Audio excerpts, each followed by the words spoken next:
competition show. The winners 2026. We will welcome to everyone gathered here. First of all, I would like to welcome Farhan K. He is the ISRO Hyderabad student for Qiraat. Billahi minash shaitanir rajim. Bismillahir rahmanir rahim. Ya ayyuhalladhina amanu anfiqu min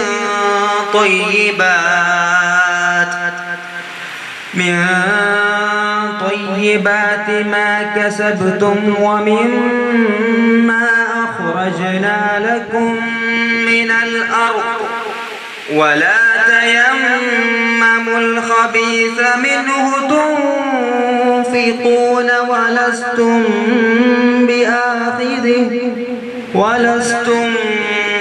بآخذه إلا أن تغمضوا فيه واعلموا أن الله غني حميد الشيطان يعدكم الفقر ويأمركم بالفحشاء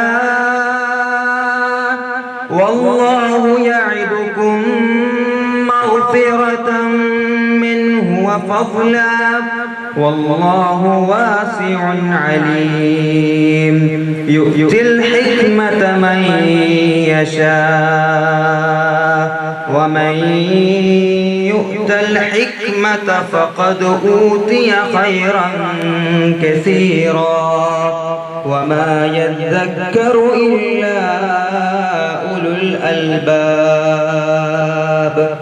صدق الله العليم. ഈ ആയത്തുകളിലൂടെ ഖുർആൻ നമ്മോട് പറയുന്നത് നമുക്ക് ലഭിച്ച സമ്പത്തിനെ നല്ല രീതിയിൽ ദാനം ചെയ്യുകയും നല്ല സമ്പത്തിനെ നമ്മൾ ദാനം ചെയ്യുകയും അതുപോലെ തന്നെ മോശമായ വസ്തുക്കളെ നാം ദാനത്തിനായി തിരഞ്ഞെടുക്കാതിരിക്കുകയും ചെയ്യുക. പിശാച് നമ്മളെ ദാരിദ്ര്യം കൊണ്ട് ഭയപ്പെടുത്തുകയും തിന്മയിലേക്ക് പ്രേരിപ്പിക്കുകയും ചെയ്യും. എന്നാൽ ദൈവം തന്റെ പക്കൽ നിന്നുള്ള പാപമോചനവും അനുഗ്രഹവും നമ്മൾക്ക് വാഗ്ദാനം ചെയ്തിരിക്കുന്നു. അള്ളാഹു പറയുകയാണ്, താൻ ഉദ്ദേശിച്ചവർക്കാണ് അള്ളാഹു ഹിക്മത്ത് അഥവാ ജ്ഞാനം നൽകുക. ആർക്കെങ്കിലും ആ ജ്ഞാനം ലഭിച്ചാൽ അഥവാ അറിവ് ലഭിച്ചാൽ തീർച്ചയായും അവന് ധാരാളം നന്മ നൽകപ്പെട്ടിരിക്കുന്നു. ബുദ്ധിശാലികൾക്കല്ലാതെ ആർക്കും ഇത് മനസ്സിലാവുകയില്ല. അസ്സലാമു അലൈക്കും വറഹ്മത്തുള്ളാഹി വബറകാതുഹു. സഹോദരങ്ങളെ, നമ്മുടെ ഈ പരിപാടി കൃത്യം 4:30 മണിക്ക് തുടങ്ങാനാണ് നമ്മൾ പ്ലാൻ ചെയ്തത്. പക്ഷേ നമ്മുടെ അടുത്ത് തന്നെയുള്ള കുന്നൂർ കോഓപ്പറേറ്റീവ് ബാങ്കിൽ അവരുടെയും കൂടി ഒരു അവാർഡ് പരിപാടി അവിടെ നടക്കുന്നത് കൊണ്ട് ഇതിൽ പങ്കെടുക്കേണ്ട പലരും അവിടെ ഉണ്ടായിരുന്നു. അക്കാരണത്താൽ ഇവിടെ നമ്മുടെ ഗസ്റ്റൊക്കെ എത്താൻ, ഗസ്റ്റും മറ്റേ അവാർഡ് വിന്നേഴ്സും എത്താനുള്ള കുറച്ച് താമസം കൊണ്ടാണ് ഈ പരിപാടി വൈകിയത്. പരിപാടി തുടങ്ങാൻ വൈകിയത് ഇവിടെ എത്തിച്ചേർന്ന എല്ലാ ബഹുമാന്യ വ്യക്തികളോടും ഞാൻ ട്രസ്റ്റിൻ്റെ പേരിൽ ക്ഷമ ചോദിക്കുകയാണ്.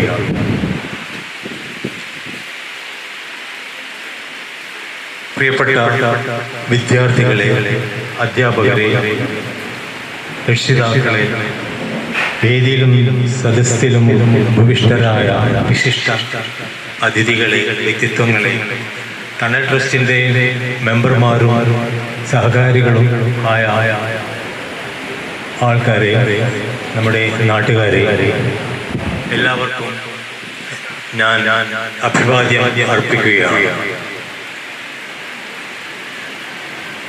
ദൈവം അനുഗ്രഹിച്ച ഒരു സദസ്സാണിത്. അതിൻ്റേതായ ഗുണം കൊണ്ട് തന്നെ നമ്മുടെ ഈ ഇന്നലെ പോലും അല്ലെങ്കിൽ ഇന്ന് രാവിലെ പോലും നല്ല മഴയുള്ള ഈ അന്തരീക്ഷത്തെ ഒരു നമ്മുടെ ഈ യോഗത്തിന് ചേരാൻ പറ്റുന്ന ഒരു സൗഹാർദ്ദ അന്തരീക്ഷമാക്കി തീർത്തതിൽ സർവശക്തനോടെയാണ് ദുആ ചെയ്യുകയാണ്. ഇന്നത്തെ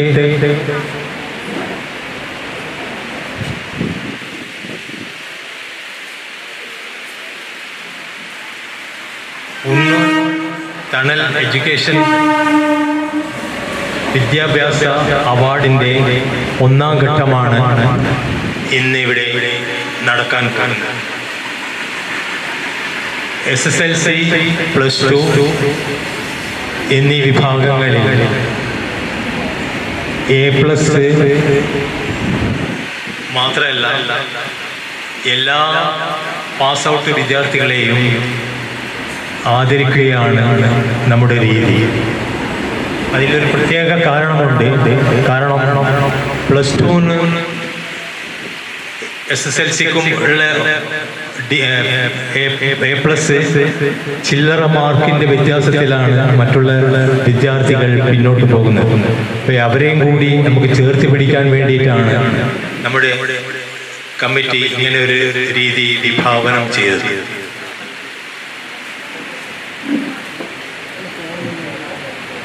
പരിപാടിയിൽ ഈ മഹനീയ സദസ്സ് വിജയമാക്കണമെന്ന് ഞാൻ അഭ്യർത്ഥിക്കുകയാണ്. ഈ യോഗത്തിൻ്റെ അധ്യക്ഷൻ Thanal foundation chairman PM Abdul Nasser അവറുകളാണ്. അദ്ദേഹത്തെ ഞാൻ എൻ്റെ സ്വന്തം പേരിലും കമ്മിറ്റിയുടെ പേരിലും ഹാർദമായി സ്വാഗതം ചെയ്യുകയാണ്.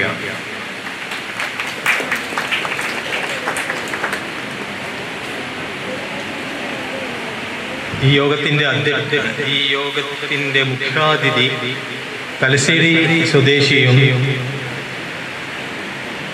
Engineer Shamseer Ibrahim M.Tech അവറുകളാണ്. അദ്ദേഹം നേരത്തെ മംഗലാപുരം PA എഞ്ചിനീയറിംഗ് കോളേജിൽ അധ്യാപകനായിരുന്നു. ഇപ്പോൾ ഡൽഹി കേന്ദ്രീകരിച്ച് പ്രവർത്തിച്ചു കൊണ്ടിരിക്കുന്ന 200 മില്യണിലധികം വായനക്കാരുള്ള മാധ്യമ സ്ഥാപനമായ മക്തൂബ് മീഡിയയുടെ CEO ആയിട്ട് വർക്ക് ചെയ്തു. അദ്ദേഹത്തിന് തണൽ ട്രസ്റ്റിൻ്റെ പേരിൽ ഞാൻ ഹാർദമായ സ്വാഗതം ആശംസിക്കുകയാണ്.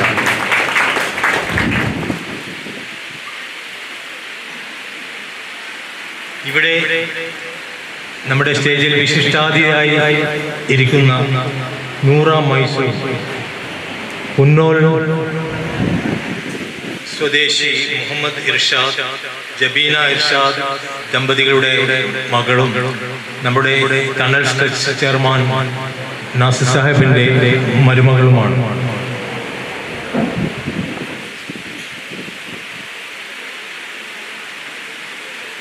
Noora Mysore holds BA in English and MA in Journalism and Mass Communication from the English and Foreign Languages University, that is IFLU, Hyderabad.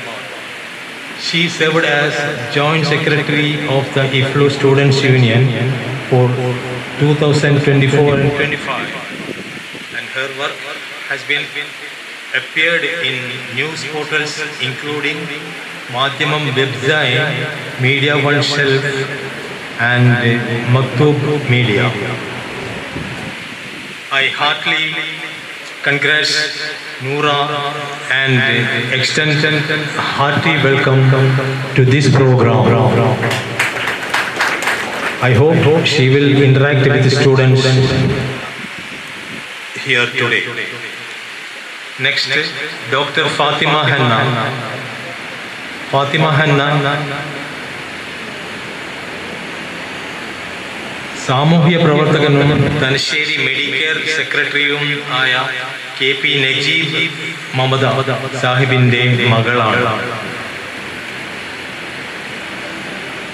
Doctor Fathima MBBS എടുത്തത് കണ്ണൂർ മെഡിക്കൽ കോളേജ് അഞ്ചരക്കണ്ടി 2011 ബാച്ചാണ്. She is a postgraduate in family medicine and secured All India first rank and Presidential Gold Medal award. I congratulate Fatima Henna and extend hearty welcome to her to this program. അടുത്തത് Haifa Naufal, കുന്നോൾ സ്വദേശിയാണ്. Business മേഖലയിൽ അറിയപ്പെടുന്ന പൊതുപ്രവർത്തകൻ കൂടിയായ നൗഫൽ ഫ്ലോറയുടെയും ഷെബുവിൻ്റെയും മകളാണ്. വീട് floret, കുന്നോൾ. ഇതിൻ്റെ തണൽ സലഫി മസ്ജിദിൻ്റെ പിന്നിൽ തന്നെയാണ് അവർ താമസം. കീമിൻ്റെ 11th റാങ്ക് ഹോൾഡറും കൂടിയാണ്. ഞാൻ അവരെ ഹാർദമായി അഭിനന്ദിക്കുകയും ഈ യോഗത്തിൽ ഹാർദമായ സ്വീകരണം ഹാർദമായ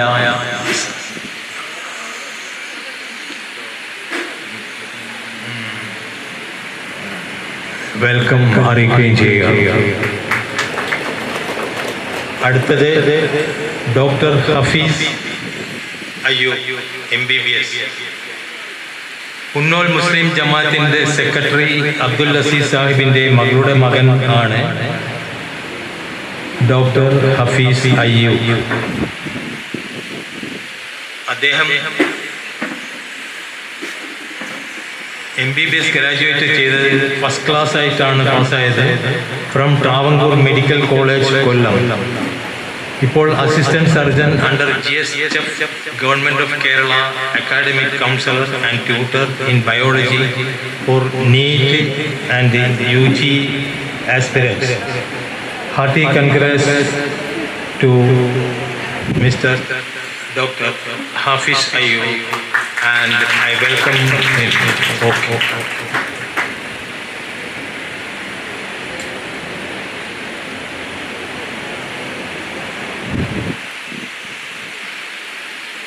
ഈ സ്റ്റേജിലിരിക്കുന്ന വിശിഷ്ടാതിഥികളായ PV Hamsa vice president, EK Yusuf Sahib secretary, വനിതാ പ്രതിനിധികളായ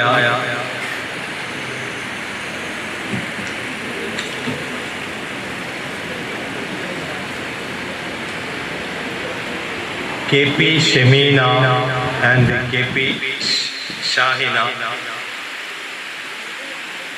എല്ലാവരെയും ഞാൻ സ്വാഗതം ചെയ്യുന്നു.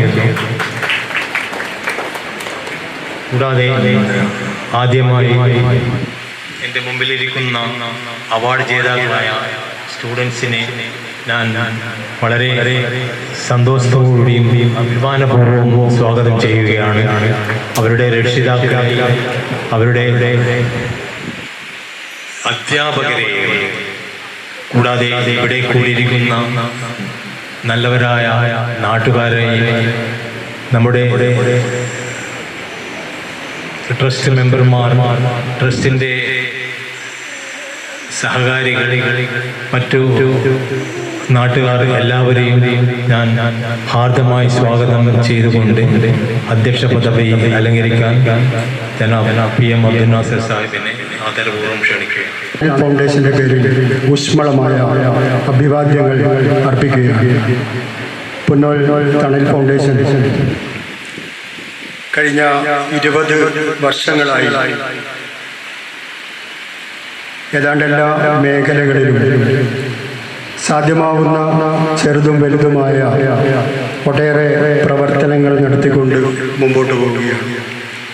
തണലിൻ്റെ ഏറ്റവും പ്രധാനപ്പെട്ട പ്രവർത്തന മേഖലകളിലൊന്നാണ് വിദ്യാഭ്യാസ പ്രവർത്തനങ്ങൾ. വിദ്യാഭ്യാസ മേഖലയിൽ ഏറ്റവും കൂടുതൽ അതിൻ്റെ കഴിവും പ്രയത്നവും സമയവും ചെലവഴിച്ചുകൊണ്ടാണ് പുന്നോൾ തണൽ ഫൗണ്ടേഷൻ മുന്നോട്ട് പോയിക്കൊണ്ടിരിക്കുന്നത്. വിദ്യാർത്ഥികളെ കണ്ടെത്തി അവരിൽ സപ്പോർട്ട് ചെയ്യേണ്ടവരെ സപ്പോർട്ട് ചെയ്ത് അവരെ ഉന്നത വിദ്യാഭ്യാസ മേഖലയിലടക്കം അവർക്ക് പഠിക്കുവാനുള്ള സൗകര്യങ്ങൾ ചെയ്തു കൊടുക്കും. അതോടൊപ്പം തന്നെ വിദ്യാർത്ഥികൾക്ക് ഇതുപോലെ എല്ലാ വർഷവും 2 ഘട്ടങ്ങളിലായി വിദ്യാർത്ഥികൾക്ക് അവാർഡുകൾ, മെമൻറ്റോകൾ, അവരെ അനുമോദിക്കുന്ന ചടങ്ങുകൾ നടത്തുന്നു. അതുപോലെ തന്നെ വിദ്യാർത്ഥികളെ മോട്ടിവേറ്റ് ചെയ്യുവാൻ വേണ്ടി വർഷത്തിൽ 1 or 2 തവണ വ്യത്യസ്ത പ്രോഗ്രാമുകൾ സംഘടിപ്പിക്കപ്പെടാറുണ്ട്. അതുപോലെ തന്നെ തണലിൻ്റെ പ്രവർത്തന പരിധിയിലുള്ള 10 പ്രൈമറി വിദ്യാലയങ്ങളിൽ അവിടുത്തെ ഏറ്റവും അർഹരായ വിദ്യാർത്ഥികളെ കണ്ടെത്തി അവർക്ക് എല്ലാ വർഷവും അവർക്ക് പഠനത്തിനുള്ള സൗകര്യങ്ങൾ, ഉപകരണങ്ങൾ നൽകി സഹകരിക്കുന്നു. അതുപോലെ തന്നെ തണലിലെ പ്രവർത്തന മേഖലയിലുള്ള 10 വിദ്യാലയങ്ങളിൽ ഭൗതിക സൗകര്യങ്ങൾ കുറവുള്ളയിടത്ത് അത് കണ്ടെത്തി അവർക്ക് ടോയ്ലറ്റുകൾ, അതുപോലെ തന്നെ സ്മാർട്ട് ക്ലാസ് റൂമുകൾ, കുടിവെള്ളത്തിൻ്റെ സംവിധാനങ്ങൾ തുടങ്ങി ചെറുതും വലുതുമായ ഒട്ടേറെ പ്രൊജക്റ്റുകൾ തണൽ നടപ്പാക്കിക്കൊണ്ടിരിക്കുന്നു. നമ്മൾ ഉദ്ദേശിക്കുന്നത് നല്ലൊരു സമൂഹത്തിൻ്റെ സൃഷ്ടിപ്പാണ്. ഒരു വ്യക്തി ഏറ്റവും മികച്ച ഒരു വ്യക്തിത്വമാകുന്നത് ഉന്നതമായ വിദ്യാഭ്യാസത്തിലൂടെ മാത്രമാണ് എന്ന് നമുക്കറിയാം. പക്ഷേ ദൗർഭാഗ്യകരമെന്ന് പറയട്ടെ, നമ്മുടെ സമൂഹത്തിലെ പല കുടുംബങ്ങളിലും വിദ്യാർത്ഥികൾ ആഗ്രഹിക്കുന്നതിനനുസരിച്ച് അവരെ സപ്പോർട്ട് ചെയ്യുവാൻ പലതരത്തിലുള്ള പ്രയാസങ്ങൾ നേരിടുന്ന രക്ഷിതാക്കളാണ് നമ്മുടെ ഒട്ടുമിക്ക ഭാഗങ്ങളിൽ. പക്ഷേ അതുകൊണ്ട് മാത്രം അവർ പഠിക്കാതിരുന്നുകൂടാ, മറിച്ച് അവരെ പഠിപ്പിക്കേണ്ടത്, അവരെ സപ്പോർട്ട് ചെയ്യേണ്ടത് ഈ സമൂഹത്തിൻ്റെ ബാധ്യതയാണ് എന്നാണ് തണൽ ഫൗണ്ടേഷൻ മനസ്സിലാക്കുന്നത്. അതിനായുള്ള ഒട്ടേറെ പ്രവർത്തന പരിപാടികൾ, സേവന പരിപാടികളാണ് തണൽ ആസൂത്രണം ചെയ്ത് മുമ്പോട്ട് പോയിക്കൊണ്ടിരിക്കുന്നത്. എല്ലാവരോടും തണലിൻ്റെ ഈ വിദ്യാഭ്യാസ മേഖലയിലുള്ള പ്രവർത്തനങ്ങളെക്കുറിച്ച് അറിയുവാനും നിങ്ങൾക്കതിൽ സപ്പോർട്ട് ചെയ്യാൻ കഴിയുന്ന കാര്യങ്ങൾ സപ്പോർട്ട് ചെയ്യുവാനും ഞാൻ പ്രത്യേകമായി ഈ അവസരത്തിൽ ഓർമ്മിപ്പിക്കുകയാണ്. അടുത്ത ഈ മാസം തന്നെ 2 വിദ്യാഭ്യാസ സ്കോളർഷിപ്പുകൾ തണലിൻ്റെതായി പ്രഖ്യാപിക്കാൻ ഇരിക്കുകയാണ്. അടുത്ത വിദ്യാഭ്യാസ അവാർഡ് പരിപാടി നിര്യാതരായ തണലിൻ്റെ ആദരണീയരായ നേതാക്കൾ പഴയ TM മമ്മൂട്ടി സാഹിബിൻ്റെയും NV താജുദ്ദീൻ സാഹിബിൻ്റെയും പേരിലുള്ള വിദ്യാഭ്യാസ സ്കോളർഷിപ്പുകൾ മിക്കവാറും ഈ മാസം തന്നെ പ്രഖ്യാപിക്കപ്പെട്ടു. തണലിൻ്റെ സപ്പോർട്ടോടുകൂടി കേരളത്തിൽ മാത്രമല്ല, കേരളത്തിന് പുറത്ത് ഡൽഹി വരെ, മദ്രാസിലും ഡൽഹിയിലുമൊക്കെ വിദ്യാർത്ഥികൾ അവരുടെ മുഴുവൻ പഠന ചെലവുകൾ ഏറ്റെടുത്തു. അതുപോലെ തന്നെ അവർക്ക് ആവശ്യമായ മറ്റ് സൗകര്യങ്ങൾ ചെയ്തു കൊടുത്തുകൊണ്ടും ഒട്ടേറെ വിദ്യാർത്ഥികൾ പഠനം നടത്തിക്കൊണ്ടിരിക്കുന്നുണ്ട്. ഒട്ടേറെ പേർ പഠനം പൂർത്തീകരിച്ച് അവർ ജോലിയിലേക്ക് കടന്നിട്ടുണ്ട്. ആ രീതിയിൽ മാത്രമേ സമൂഹത്തെ ശാക്തീകരിക്കാൻ കഴിയൂ എന്ന കണ്ടെത്തലാണ്. നമ്മുടെ വിദ്യാർത്ഥികൾ ഒട്ടേറെ കഴിവുകളുള്ളവരാണ് എന്ന് നമുക്കറിയാം. അവരെ ഒന്ന് സപ്പോർട്ട് ചെയ്ത് കൊടുത്താൽ, അവരെ പിന്നിൽ നമ്മൾ ഉണ്ട് എന്നവർക്ക് ഉറപ്പ് കൊടുത്തു കഴിഞ്ഞാൽ തീർച്ചയായും അവർക്ക് വലിയ ഉന്നതങ്ങൾ കൈവരിക്കാൻ അവർക്ക് കഴിയും എന്നതിൽ യാതൊരു സംശയവും.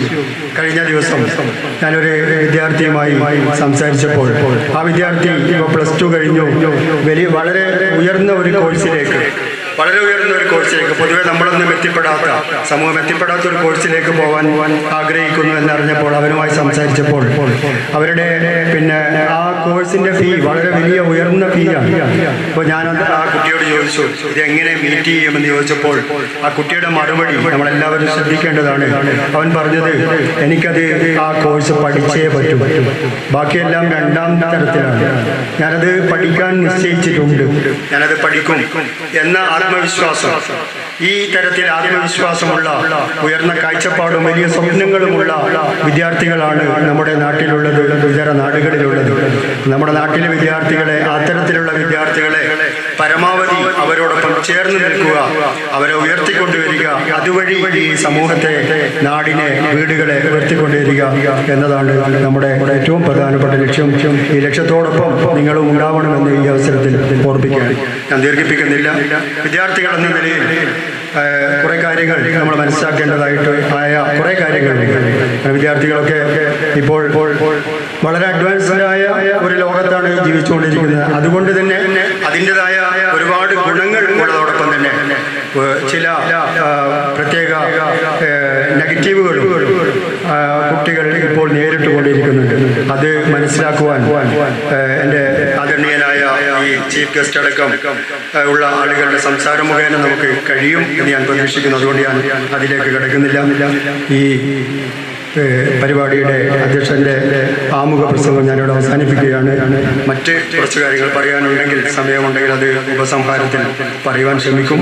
നിങ്ങൾക്ക് എൻ്റെ നന്ദി, അഭിവാദ്യം. കരുണാകടാക്ഷങ്ങൾ നമ്മളിൽ എല്ലാവരും ഉണ്ടാകുമാറാകട്ടെ എന്ന് ആമുഖമായി പ്രാർത്ഥിക്കുകയാണ്. വളരെയധികം സന്തോഷകരമായ ഒരു സായാഹ്നത്തിലാണ് നമ്മളെല്ലാവരും ഇവിടെ ഒരുമിച്ച് കൂടിയിരിക്കുന്നത്. പ്രത്യേകിച്ച് പുന്നോളും പരിസര പ്രദേശങ്ങളിലുമുള്ള SSLC +2 പരീക്ഷകളിൽ വളരെ അഭിനന്ദനീയമായ വിജയം നേടിയ മക്കൾ, അതേപോലെ തന്നെ അവരുടെ രക്ഷിതാക്കൾ, അവർക്ക് ഒരു പ്രചോദനം ആയി തീരാൻ വേണ്ടിയായിരിക്കണം ഞാൻ വിചാരിക്കുന്നു വേദിയിൽ ഇവിടെ അതിഥികളായി പങ്കെടുത്തുകൊണ്ടിരിക്കുന്ന നമ്മുടെ പ്രദേശത്തും പരിസര പ്രദേശങ്ങളിലുമൊക്കെയുള്ള അക്കാദമിക വിദ്യാഭ്യാസ രംഗത്ത് വലിയ നേട്ടങ്ങൾ കൈവരിച്ചിട്ടുള്ള ബഹുമാന്യ അതിഥികളും ഈ വേദിയിലുണ്ട്. തണൽ ഫൗണ്ടേഷനെ കുറിച്ച് നേരത്തെ നാസർക്ക് ഇവിടെ വിശദീകരിച്ച് പറഞ്ഞു കഴിഞ്ഞു. പുന്നോലുമായിട്ട് നേരത്തെ തന്നെ എനിക്ക് പല അർത്ഥത്തിലുള്ള ബന്ധങ്ങളുണ്ട്. കുടുംബക്കാരിവിടെ ഉണ്ട്, അടുത്ത സുഹൃത്തുക്കളും ഒക്കെ ആയിട്ട് ധാരാളം ആളുകളുള്ള ഒരു പ്രദേശം കൂടിയാണ്. തണൽ ഫൗണ്ടേഷൻ്റെ പ്രവർത്തനങ്ങളും വളരെ വർഷങ്ങളായിട്ട് ഈ പ്രദേശവാസികൾ അനുഭവിച്ചു കൊണ്ടിരിക്കുകയും ചെയ്യുകയാണ്. ഒരു ഹംബിൾ ബിഗിനിങ് എന്നൊക്കെ പറയാവുന്ന രീതിയിൽ വളരെ ചെറിയ രീതിയിൽ തുടങ്ങി ഇന്ന് ഈ പ്രദേശത്ത് സാമൂഹ്യ പ്രവർത്തന മേഖലയിൽ, സേവന മേഖലയിൽ, സാന്ത്വന പരിചരണ രംഗത്ത്, വിദ്യാഭ്യാസ ശാക്തീകരണ രംഗത്ത്, അതേപോലെ തന്നെ സാഹോദര്യവും സഹവർത്തിത്വവും ഊട്ടിയുറപ്പിക്കാൻ വേണ്ടിയുള്ള പ്രവർത്തന മേഖലകളിൽ ഇങ്ങനെ വൈവിധ്യങ്ങളായ പ്രവർത്തനങ്ങൾ കാഴ്ചവെച്ചുകൊണ്ട് ഈ വേദിയിലിരിക്കുന്ന വയോധികരടക്കമുള്ള ആളുകൾ മുതൽ ഇതിൻ്റെ സംഘാടകരായി നമുക്കിടയിൽ ഓടി നടക്കുന്ന ചെറുപ്പക്കാരടക്കമുള്ള പുരുഷന്മാരും സ്ത്രീകളുമായിട്ടുള്ള ഒരു പറ്റം ആളുകൾ, അവരുടെ നേതൃത്വത്തിൽ ഈ ഫൗണ്ടേഷൻ ഈ പ്രദേശത്ത് നടത്തിക്കൊണ്ടിരിക്കുന്ന അത്യന്തം പ്രശംസനീയമായ പ്രവർത്തനം,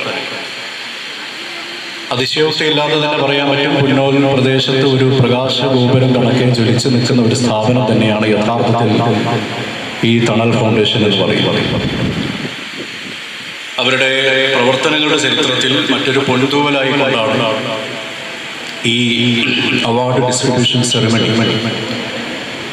ഇത്രയും പ്രൗഢ ഗാംഭീര്യത്തോടുകൂടി ഇവിടെ സംഘടിപ്പിക്കപ്പെട്ടിരിക്കുന്നത്. ഇതിൽ ഒരു അതിഥിയായി പങ്കെടുക്കാൻ സാധിച്ചതിനുള്ള സന്തോഷം ഇവിടെ പങ്കുവെക്കുകയാണ്. ഇതിലേക്ക് ക്ഷണിച്ചതിലുള്ള നന്ദി കൂടി ഇതിൻ്റെ സംഘാടകരോട് ഈ അവസരത്തിൽ പ്രകടിപ്പിക്കുകയാണ്. ദീർഘനേരം സംസാരിക്കുന്നില്ല, നമ്മുടെ സമയം വളരെ പരിമിതമാണ്. ഏതാണ്ട് 100-ലധികം വിദ്യാർത്ഥിനികൾ ഇവിടെയുണ്ട്.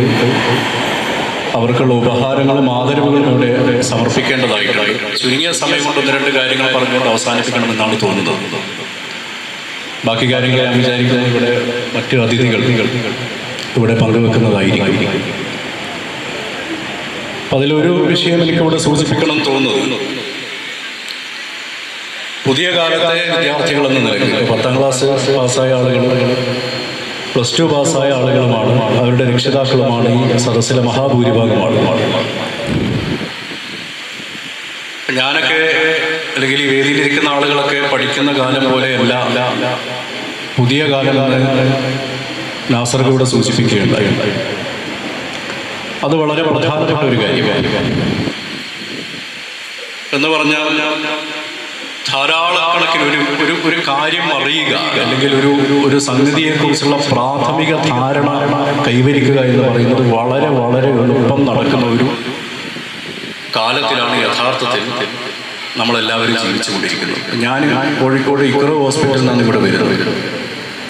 എൻ്റെ ഒരു നെയ്ബറിനെ കൊണ്ട് അവിടുത്തെ കാർഡിയോളജി ഡിപ്പാർട്ട്മെൻറ്റിൽ ഡോക്ടറെ കാണാൻ പോയതാണ്. ഇപ്പോൾ ആൻജിയോഗ്രാം ചെയ്തിട്ട് ഡോക്ടർ എന്നോട് വിശദാംശങ്ങളൊക്കെ പറഞ്ഞിട്ട് അദ്ദേഹം പറഞ്ഞു, ഇതിന് പ്രതിവിധി ഹാർട്ടിൻ്റെ ബൈപ്പാസ് സർജറി നടത്തലാണ്. ബൈപ്പാസ് സർജറി നടത്തുന്നതിന് മുമ്പ് നിങ്ങൾ ഒരു വയബിലിറ്റി ടെസ്റ്റ് നടത്തണമെന്ന് ഡോക്ടർമാരായ ആളുകൾക്ക് ഇവിടെ ഉണ്ട്.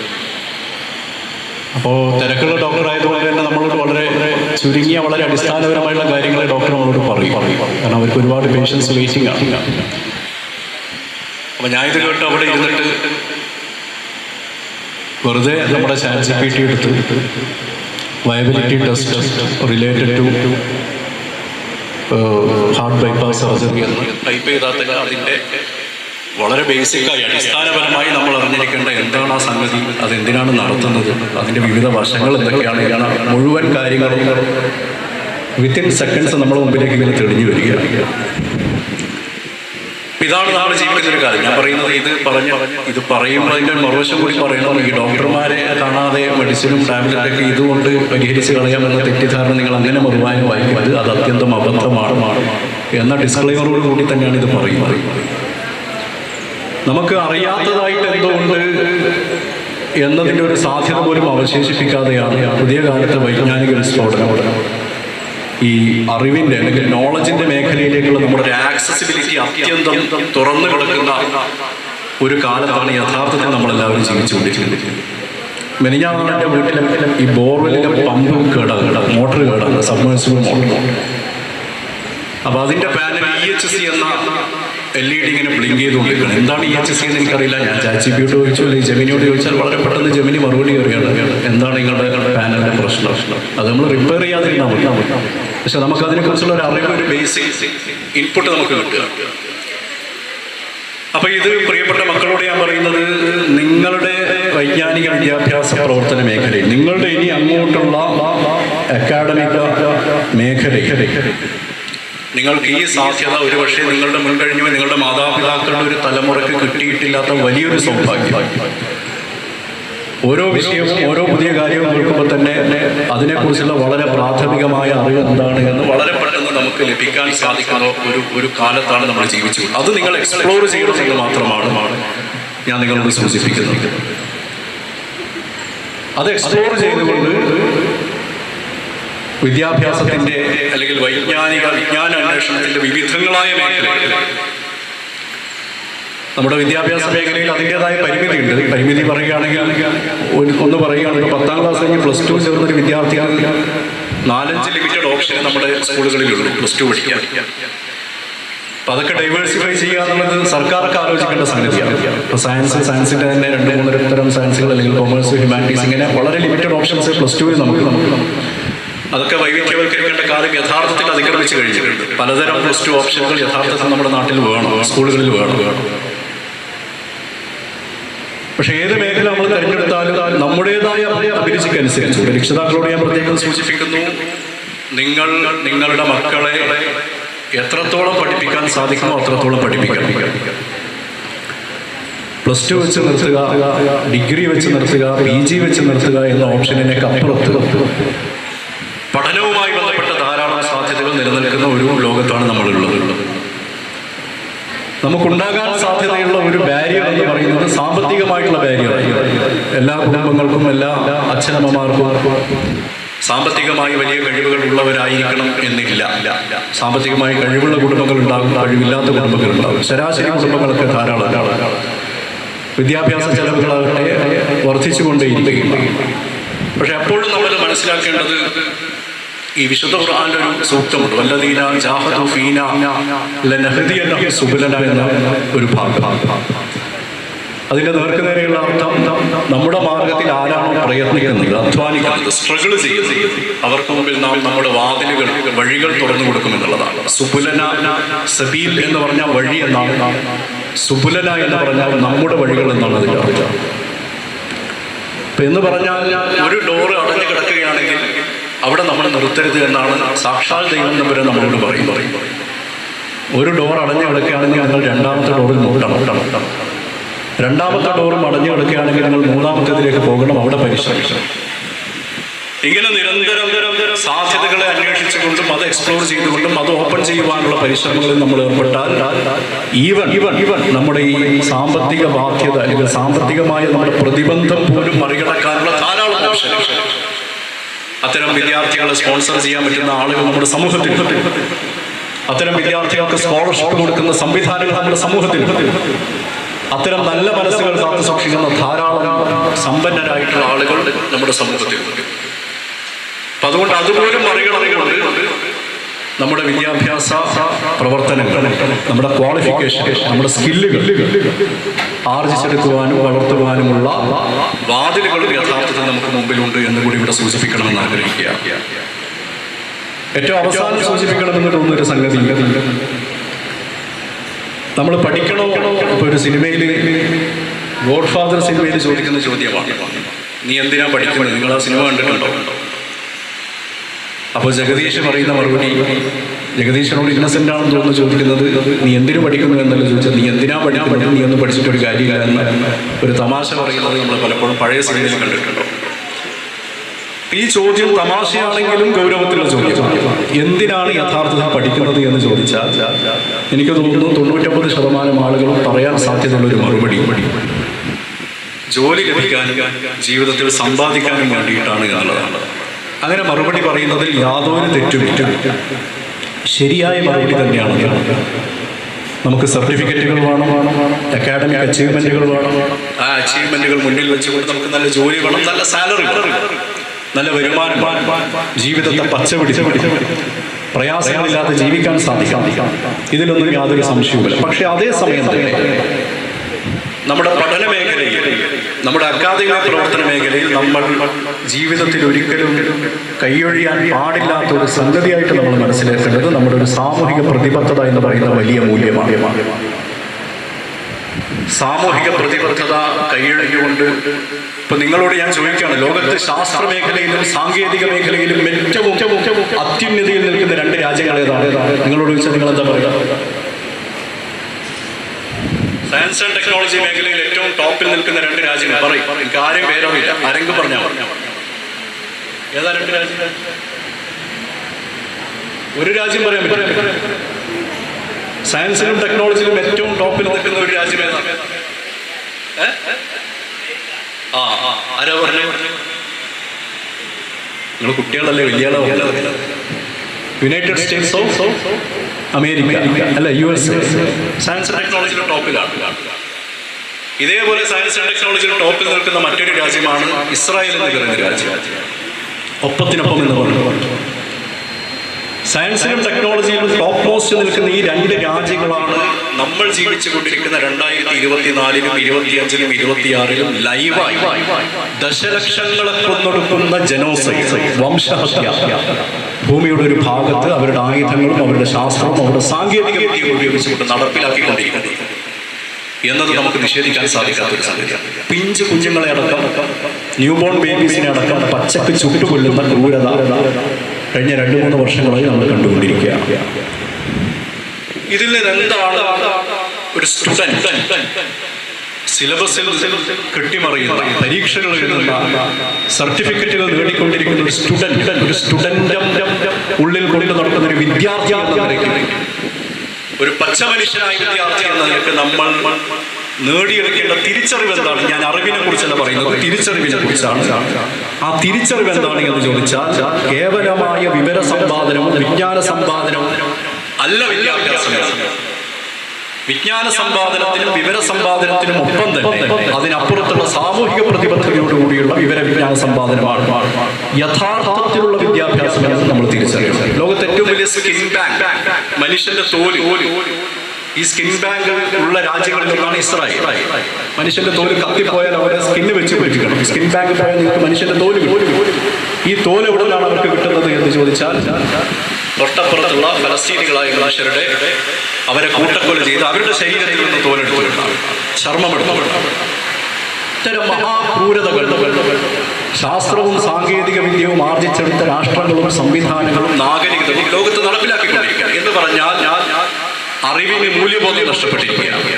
ഈ മൂല്യബോധം നമുക്ക് തിരിച്ചു പിടിക്കണം. പുസ്തകപ്പുഴുവായിട്ട് നമ്മൾ മാറാൻ പാടില്ല. പുസ്തകത്തിലുള്ളത് നമ്മൾ ആവാഹിച്ചെടുക്കുമ്പോൾ തന്നെ നമുക്ക് ചുറ്റുമുള്ള സമൂഹത്തിലേക്ക് നോക്കാൻ നമുക്ക് കഴിയണം. വിശപ്പ് അനുഭവിക്കുന്നത് എന്തുകൊണ്ടാണെന്ന് വെച്ചാൽ നമുക്കെല്ലാവർക്കും ശാസ്ത്രീയമായ ഉത്തരം അതിനും ശരീരത്തിലെ പോഷകാഹാരങ്ങൾ കുറയും, ശരീരം വിശപ്പ് നമ്മൾ അനുഭവിക്കും. നമ്മൾ എന്തെങ്കിലും ഭക്ഷണം കഴിച്ചാൽ ആ വിശപ്പ് മാറും. പക്ഷേ നമ്മൾ പഠിക്കുന്ന ഒരു സിലബസ്, അയൽക്കാരൻ പട്ടിണി കിടക്കുമ്പോൾ വയറ് നിറച്ചുണ്ണാൻ പാടില്ല എന്ന ബാലപാഠം നമ്മുടെ സിലബസുകൾ ദൗർഭാഗ്യവശാൽ നമുക്ക് പഠിപ്പിച്ചു തരുന്നില്ല എന്നുള്ളത് വിമർശനാത്മകമായിട്ട് തന്നെ ഉന്നയിക്കുവാൻ ഞാൻ ആഗ്രഹിക്കുകയാണ്. അപ്പൊ വിശപ്പിന്റെ സയൻസ് നമ്മൾ പഠിക്കും. എന്റെ അപ്പുറത്തുള്ള മനുഷ്യൻ പട്ടിണി കിടന്നാൽ എനിക്ക് വയറ് നിറച്ചുണ്ണുവാൻ അനുവാദമില്ല, ധാർമ്മികമായി എനിക്ക് അനുവാദമില്ലെന്ന ധാർമ്മികമായി അത് നമ്മുടെ സിലബസുകൾ യഥാർത്ഥത്തിൽ പഠിപ്പിച്ചു തരുന്നില്ല. ഇത് രണ്ടും കൂടി ചേരുമ്പോഴാണ് നമ്മുടെ സർട്ടിഫിക്കറ്റുകൾക്ക്, നമ്മുടെ അക്കാഡമിക് അച്ചീവ്മെന്റുകൾക്ക്, നമ്മൾ നടന്ന ക്വാളിഫിക്കേഷനുകൾക്ക്, നമ്മുടെ വിദ്യാഭ്യാസ വൈജ്ഞാനിക പ്രവർത്തനങ്ങൾക്ക് യഥാർത്ഥത്തിലുള്ള മൂല്യവും ധാർമ്മിക ശക്തിയും ഉണ്ടാവുകയുള്ളൂ. അതുകൊണ്ട് ജീവിതത്തിൽ ഏത് മേഖലയിൽ നിങ്ങൾ കടന്നു ചെന്നാൽ, നിങ്ങൾ എഞ്ചിനീയർ ആകാം, ഡോക്ടറാകാം, MBA-കാരനാകാം, ബിസിനസ്സുകാരനാകാം, കൊമേഴ്സ് പഠിക്കുന്ന ഏത് മേഖലയിൽ നിങ്ങൾ കടന്നു ചെന്നാലും ആ മേഖലയിൽ ഈ മൂല്യബോധം, ഈ ധാർമ്മിക ബോധം നിങ്ങൾ ഒരു വിദ്യാർത്ഥി എന്ന നിലയ്ക്ക് കൈപ്പിടിയിൽ ഒതുക്കണം. അത് കൈമോശം വരാതെ കാത്തു സൂക്ഷിക്കണമെന്ന് കൂടി ഇവിടെ സൂചിപ്പിച്ചുകൊണ്ട് ഒരിക്കൽ കൂടി ഈ പരിപാടിയിൽ പങ്കെടുക്കാൻ സാധിച്ചതിലുള്ള സന്തോഷം നിങ്ങളുമായി രേഖപ്പെടുത്തിക്കൊണ്ട് ഞാൻ എൻ്റെ സംസാരം അവസാനിപ്പിക്കുകയാണ്. നന്ദി. നിങ്ങൾക്കെല്ലാവർക്കും അഭിവാദ്യങ്ങൾ ആശംസിക്കുന്നു. അസ്സലാമു അലൈക്കും വറഹ്മത്തുള്ളാഹി. വേദിയിലും സദസ്സിലുമുള്ള വിശിഷ്ട വ്യക്തിത്വങ്ങളെ, എൻ്റെ കൂട്ടുകാരെ, സഹോദരികളെ, സഹോദരന്മാരെ, എന്നെ പറ്റി ഇവിടെ ഫസ്റ്റ് അധ്യക്ഷൻ പ്രസംഗത്തിൽ പറഞ്ഞിട്ടുണ്ടായിരുന്നു. ഞാൻ ഡോക്ടർ ഫാത്തിമത്ത് ഹെന്ന, ഞാൻ ഫാമിലി ഫിസിഷ്യനാണ്. എന്നെ ഇവിടെ ഗസ്റ്റായിട്ട് വിളിക്കുന്ന സമയത്ത് നാസർക്ക പറഞ്ഞത് എൻ്റെ അടുത്ത് ഇങ്ങനെ ഗോൾഡ് മെഡൽ കിട്ടിയത് കൊണ്ട് ഇങ്ങനൊരു പ്രോഗ്രാം നടക്കുന്നുണ്ട്, അതുകൊണ്ട് വരണം എന്നൊരു ക്ഷണലാണ് എനിക്ക് കിട്ടിയത്. അപ്പം എന്താണ് ഈ ഗോൾഡ് മെഡൽ എന്നുള്ളത് സത്യം പറഞ്ഞു കഴിഞ്ഞാൽ ഇവിടെയുള്ള പല ആൾക്കാർക്കും അറിയില്ല. അത് സംഭവം എന്താണെന്ന് വെച്ചാൽ, ഞാൻ കഴിഞ്ഞത് MBBS കഴിഞ്ഞു. PG ഫാമിലി മെഡിസിനിൽ DNB ഫാമിലി മെഡിസിൻ ആണ് എടുത്തത്. അത് national board of examination, medical examination നടത്തുന്ന ഒരു എക്സാമാണ്. അത് നാഷണൽ ലെവലുള്ള എക്സാമാണ്. അതായത് ആ 2024 ഫാമിലി മെഡിസിൻ PGസിന്റെ ഇടയിൽ തിയറി ആൻഡ് പ്രാക്ടിക്കൽ എക്സാമിൽ ഹൈയസ്റ്റ് സ്കോർ എനിക്കായതുകൊണ്ടാണ് എനിക്ക് ഈ ഗോൾഡ് മെഡൽ കിട്ടിയത്. അപ്പോൾ പക്ഷെ എനിക്ക് ഇവിടെ എന്നെ അതിനു വേണ്ടിയിട്ടാണ് ക്ഷണിക്കപ്പെട്ടത്. പക്ഷെ എനിക്കിവിടെ പറയാനുള്ളത് ആക്ച്വലി എൻ്റെ ഒരു തോൽവിയുടെ കഥയാണ്. ഞാൻ ഒരിക്കലും എൻ്റെ വിജയത്തിനെ പറ്റി പറയാൻ ഒരിക്കലും ഞാൻ ആഗ്രഹിക്കുന്നില്ല. എന്ന് വെച്ച് കഴിഞ്ഞാൽ, ഞാൻ വളരെ സാധാരണ കുടുംബത്തിൽ നിന്നും, അതേപോലെ തന്നെ അങ്ങനെ ഒരുപാട് പ്രൊഫഷണൽസോ അല്ലെങ്കിൽ ഒരുപാട് ഡോക്ടേഴ്സോ കാര്യങ്ങളോ ഒന്നും ഉള്ളൊരു കുടുംബത്തിലല്ല ഞാൻ വളർന്നു വന്നത്. സത്യം പറഞ്ഞു കഴിഞ്ഞാൽ ഫസ്റ്റ് ജനറേഷൻ ഡോക്ടറാണ്. അതായത് ഫസ്റ്റ് എൻ്റെ ഫാമിലിയിൽ ആകെ ഒരു ഡോക്ടർ ഉള്ളത് ഞാനാണ്. ആരെന്തുണ്ടെങ്കിലും വിളിക്കാൻ എന്നെ തന്നെയാണ്. അത് ഞാനിന്ന് മെഡിക്കൽ കോളേജിൽ പഠിക്കുന്ന സമയം മുതലേ വിളിക്കുന്നുണ്ട്. ഇപ്പോഴും എനിക്ക് കോൾസ് കിട്ടുന്നുണ്ട്. അതായത് ഇപ്പോഴും എൻ്റെ കുടുംബത്തിൽ അങ്ങനെ പറയപ്പെട്ട രീതിയിൽ വേറൊരു ഡോക്ടേഴ്സ് ഇല്ല. അങ്ങനെ ഒരു കുടുംബത്തിൽ നിന്ന് ഞാൻ പഠിച്ചു വന്നത് വളരെ സാധാരണ സ്കൂളുകളിലും, എന്താ പറയുക, നമുക്ക് എല്ലാവർക്കും നമ്മൾ ഇവിടുത്തെ സ്വദേശികളായതുകൊണ്ട് തന്നെ നമുക്ക് എല്ലാവർക്കും അറിയാം, MMI സ്കൂളിലായിരുന്നു ഞാൻ എൻ്റെ 10th വരെ പഠിച്ചത്. അതായത് 5ാം ക്ലാസ് മുതൽ 10ാം ക്ലാസ് വരെ. അവിടുന്ന് കഴിഞ്ഞ് അന്ന് അങ്ങനെ തന്നെയാണ്. അന്ന് അവിടെ ഹയർ സെക്കൻഡറി ഉണ്ടായിരുന്നില്ല. അപ്പോൾ മുബാറക് സ്കൂളിലാണ് എല്ലാവരും ഹയർ സെക്കൻഡറിക്ക് പോകാൻ. അതേപോലെ ഞാനും ഹയർ സെക്കൻഡറി സയൻസ് എടുത്തു. അത്യാവശ്യം കുഴപ്പമില്ലാത്ത, അതായത് ഫുൾ A+ കാര്യങ്ങളൊന്നും ഉണ്ടായിരുന്നില്ല. അത്യാവശ്യം കുഴപ്പമില്ലാത്ത മാർക്ക് ഉണ്ടായിരുന്നു. അപ്പോൾ എല്ലാവരും സയൻസ് എടുക്കുന്ന പോലെ ഞാനും സയൻസ് എടുത്ത് അവിടെ 2 കൊല്ലം ഹയർ സെക്കൻഡറി പഠിച്ചു. +1 +2 മുബാറക് സ്കൂളിൽ കഴിഞ്ഞു. വലിയ അടയാളപ്പെടുത്തലുകളൊന്നുമില്ല. അങ്ങനെ ഫുൾ മാർക്സ് ഇപ്പം എല്ലാവർക്കും 1200 1200 മാർക്കാണ്. പക്ഷെ അങ്ങനെയൊന്നും ഇല്ല. വളരെ 2 3 A+ഓട് കൂടിയിട്ട് ഞാൻ പഠിച്ചിറങ്ങി. ആ സമയത്ത് നമുക്ക് കേരള എൻട്രൻസ് ആയിരുന്നു ഉണ്ടായത്. നീറ്റ് എക്സാമിൻ്റെ സമയമായിരുന്നില്ല, നാഷണൽ ലെവലായിരുന്നു എൻ്റെ എക്സാംസ്. അപ്പം കേരള മെഡിക്കൽ എൻട്രൻസ് എഴുതി. അന്ന് എഴുതിയ സമയത്ത് എനിക്ക് തോന്നി എന്തുകൊണ്ട് എനിക്ക് മെഡിക്കൽ ഫീൽഡിൽ പോയിക്കൂടാണ്. അതൊരു എക്സാം എഴുതുന്ന അന്ന് തോന്നിയതാണ്. എന്ന് വിചാരിച്ച് എനിക്ക് അന്ന് നല്ല റാങ്കൊന്നും കിട്ടിയതല്ല. +2 കഴിഞ്ഞ് എഴുതിയപ്പോൾ ചെറിയൊരു അത്യാവശ്യം കുഴപ്പമില്ലാത്ത റാങ്ക് കിട്ടി. അങ്ങനെ ഞാൻ റിപ്പീറ്റിന് വേണ്ടി തൃശ്ശൂർ പോവായിരുന്നു. അന്ന് ഒരുപാട് ആളുകൾ എന്നെ ബാക്കിൽ നിന്ന് വലിച്ചിട്ടുണ്ടായിരുന്നു. എന്തിനാ പോകുന്നേ, അതൊന്നും നമുക്ക് പറഞ്ഞതല്ല എന്ന് ഒരുപാട് കാര്യങ്ങൾ ഞാൻ കേട്ടിട്ടുണ്ടായിരുന്നു. പക്ഷേ എന്തായാലും ട്രൈ ചെയ്ത് നോക്കാം, പോയാൽ ഒരു കൊല്ലമല്ലേ, അങ്ങനെ വിചാരിച്ചിട്ടായിരുന്നു ഞാൻ എൻ്റെ റിപ്പീറ്റിന് പോയത്. പക്ഷേ അൽഹംദുലില്ലാഹ് നല്ലൊരു റാങ്ക് കിട്ടാനും അത് സ്വാശ്രയ മെഡിക്കൽ കോളേജിൽ, അഞ്ചരക്കണ്ടി മെഡിക്കൽ കോളേജിൽ മെറിറ്റോട് കൂടി എനിക്ക് പഠിക്കാൻ വേണ്ടി പറ്റും. വലിയ പ്രശ്നങ്ങളൊന്നും ഇല്ലാതെ, അതായത് ഫസ്റ്റ് ഇയർ നമ്മൾ 4-4.5 കൊല്ലാണ്. പക്ഷെ അവിടെ എത്തിയപ്പോഴാണ് അറിഞ്ഞത് ഈ മെഡിക്കൽ സയൻസ് പറഞ്ഞാൽ ഇത്രയും വാസ്റ്റ് ആണെന്നും ഇത് എത്രയും ബുദ്ധിമുട്ടുള്ള കാര്യമാണെന്നൊക്കെ അറിഞ്ഞത്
പഠനം മുന്നോട്ട് കൊണ്ടുപോയി.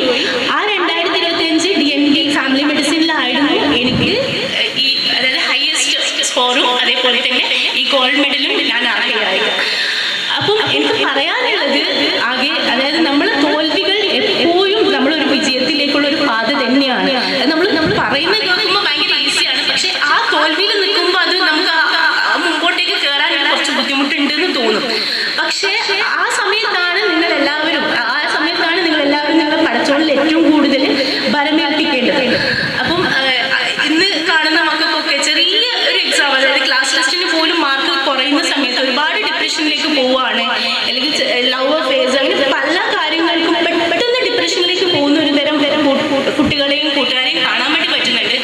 അപ്പം നിങ്ങൾ ഒരിക്കലും നിങ്ങളെ തോൽവി ഒരിക്കലും എന്താണ് നിങ്ങൾ എന്തോ ഡൗൺ ആയി പോകുന്ന ആ ഒരു അവസ്ഥയിലേക്ക് വരരുത് എന്നാണ് എനിക്ക് നിങ്ങളോട് എല്ലാവരോടും പറയാനുള്ളത്. കൂടാതെ എല്ലാ കുട്ടികൾക്കുള്ള സപ്പോർട്ട് ഒരിക്കലും രക്ഷിതാക്കന്മാർ പറഞ്ഞിട്ടായിരിക്കരുത് മക്കൾ ഈ ഒരു അതായത് പ്രത്യേകിച്ച് മെഡിക്കൽ ഫീൽഡിലേക്ക് പോകുന്നത്. മെഡിക്കൽ ഫീൽഡ് എന്ന് പറഞ്ഞാൽ നിങ്ങൾ ഫുൾ ടൈം അതായത് ലൈഫ് ടൈം നിങ്ങളൊരു സ്റ്റുഡൻറ്റ് തന്നെ ആയിരിക്കും. ഇപ്പം ഞാനിപ്പോൾ PG കഴിഞ്ഞു, ഞാനിപ്പം നെക്സ്റ്റ് ഫർദർ സ്റ്റഡീസിന് വേണ്ടിയിട്ട് നെക്സ്റ്റ് വീക്ക് പോവുകയാണ്.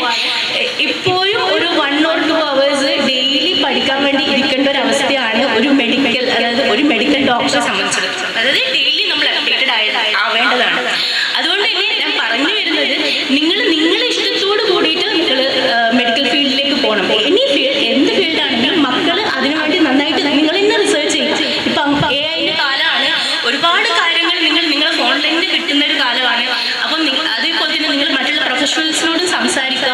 അങ്ങനെ നിങ്ങൾ തന്നെ ഡിസൈഡ് ചെയ്യണം നിങ്ങളുടെ ഫ്യൂച്ചർ എന്താണെന്നുള്ളത്. അത് നോട്ട് ഓൺലി പ്രൊഫഷൻ, എല്ലാ മേഖലയിലും അങ്ങനെ നിങ്ങൾ തന്നെ തീരുമാനിച്ചിട്ട് എന്ത് ചെയ്യാം മുന്നോട്ടേക്ക് പോവാം. ഒരിക്കലും രക്ഷിതാക്കളുടെ ഒരു സമ്മർദ്ദത്തിൽ മക്കളെ കൊണ്ടിടരുത് എന്നും കൂടി രക്ഷിതാക്കന്മാരോട് ഞാനൊരു ചെറിയൊരു ഒരു അപേക്ഷയാണ് എൻ്റെ. ഓക്കെ, ഇൻഷാ അല്ലാഹ്. അപ്പം ഇന്ന് ഈ വിജയം നേടിയ എല്ലാ കുട്ടികൾക്കും എൻ്റെ എല്ലാവിധ ആശംസകളും. തുടർന്ന് നിങ്ങളെ ലൈഫ് ലോങ് എല്ലാ വിജയങ്ങളും നിങ്ങളുടെ കൂടെ ഉണ്ടാവട്ടെ എന്ന് മനസ്സുരുകി പ്രാർത്ഥിക്കുന്നു. ഇൻഷാ അല്ലാഹ്. അസ്സലാമു അലൈക്കും. Thank you, Dr. Fatima Henna. Your outstanding academic excellence and remarkable achievements are truly inspiring. We extend our heartfelt welcome to you. Thank you. Next, I would like to welcome Dr. Hafiz Ayub. He is the assistant surgeon in DHS. ഇടയ്ക്ക് കുറച്ച് ചോദ്യങ്ങളൊക്കെ ചോദിക്കാം. ഞാനൊരു ടീച്ചറും കൂടിയാണ്. ഞാൻ MBBS പഠിച്ചുകൊണ്ടിരുന്ന കാലം തന്നെ എൻ്റെ പാഷനാണ് ടീച്ചിങ്. കാരണം ഞാൻ വിശ്വസിക്കുന്നത് ഈ ഒരു വേൾഡിൽ നമുക്ക് എന്തൊരു കോഴ്സ് നിങ്ങൾ പഠിച്ചു കഴിഞ്ഞാൽ ആ പഠിച്ച ഒരു സംഭവം വേറൊരാൾക്ക് പകർന്നു കൊടുക്കുമ്പോൾ കിട്ടുന്ന ഒരു ഡിവൈൻ ആ ഒരു ടീച്ചിങ് ഉണ്ടല്ലോ, അതാണ് ഏറ്റവും നോബൽ പ്രൊഫഷൻ. അപ്പോൾ അതുകൊണ്ട് തന്നെ ഞാൻ MBBS പഠിച്ചുകൊണ്ടിരുന്ന കാലത്തും എൻ്റെ ഫസ്റ്റ് ഇയർ കഴിഞ്ഞ് സെക്കൻഡ് ഇയർ മുതൽ എൻ്റെ ഹൗസ് ഏജൻസി എന്ന് പറയുമ്പോൾ MBBS കഴിഞ്ഞാൽ നമ്മളൊരു ട്രെയിനിങ് പ്രോഗ്രാമാണ്. അതിൽ എല്ലാ ഡിപ്പാർട്ട്മെന്റിലും നമുക്ക് പോസ്റ്റിംഗ് വരും. നമ്മളെല്ലാത്തിൻ്റെയും ഒരു ബേസിക് നോളജ് ഉണ്ടാക്കിയെടുക്കാനുള്ള ഒരു 1 year പീരിയഡാണ് ഹൗസ് ഏജൻസി എന്ന് പറയുന്നത്. അപ്പോൾ ഇതിൻ്റെ ഇടയിലും ഞാൻ +1 +2 സ്റ്റുഡൻസിന് ബയോളജി ക്ലാസ്സസ് എടുക്കാൻ പോയിട്ടുണ്ടായിരുന്നു. അപ്പോൾ ഈ ഒരു ഏജ് ഗ്രൂപ്പിലത്തെ സ്റ്റുഡൻസിൻ്റെ മെൻറ്റാലിറ്റി എനിക്ക് മനസ്സിലാവും. മാത്രമല്ല എനിക്ക് ഒരു ബ്രദറും 2 സിസ്റ്റേഴ്സും ഉണ്ട്.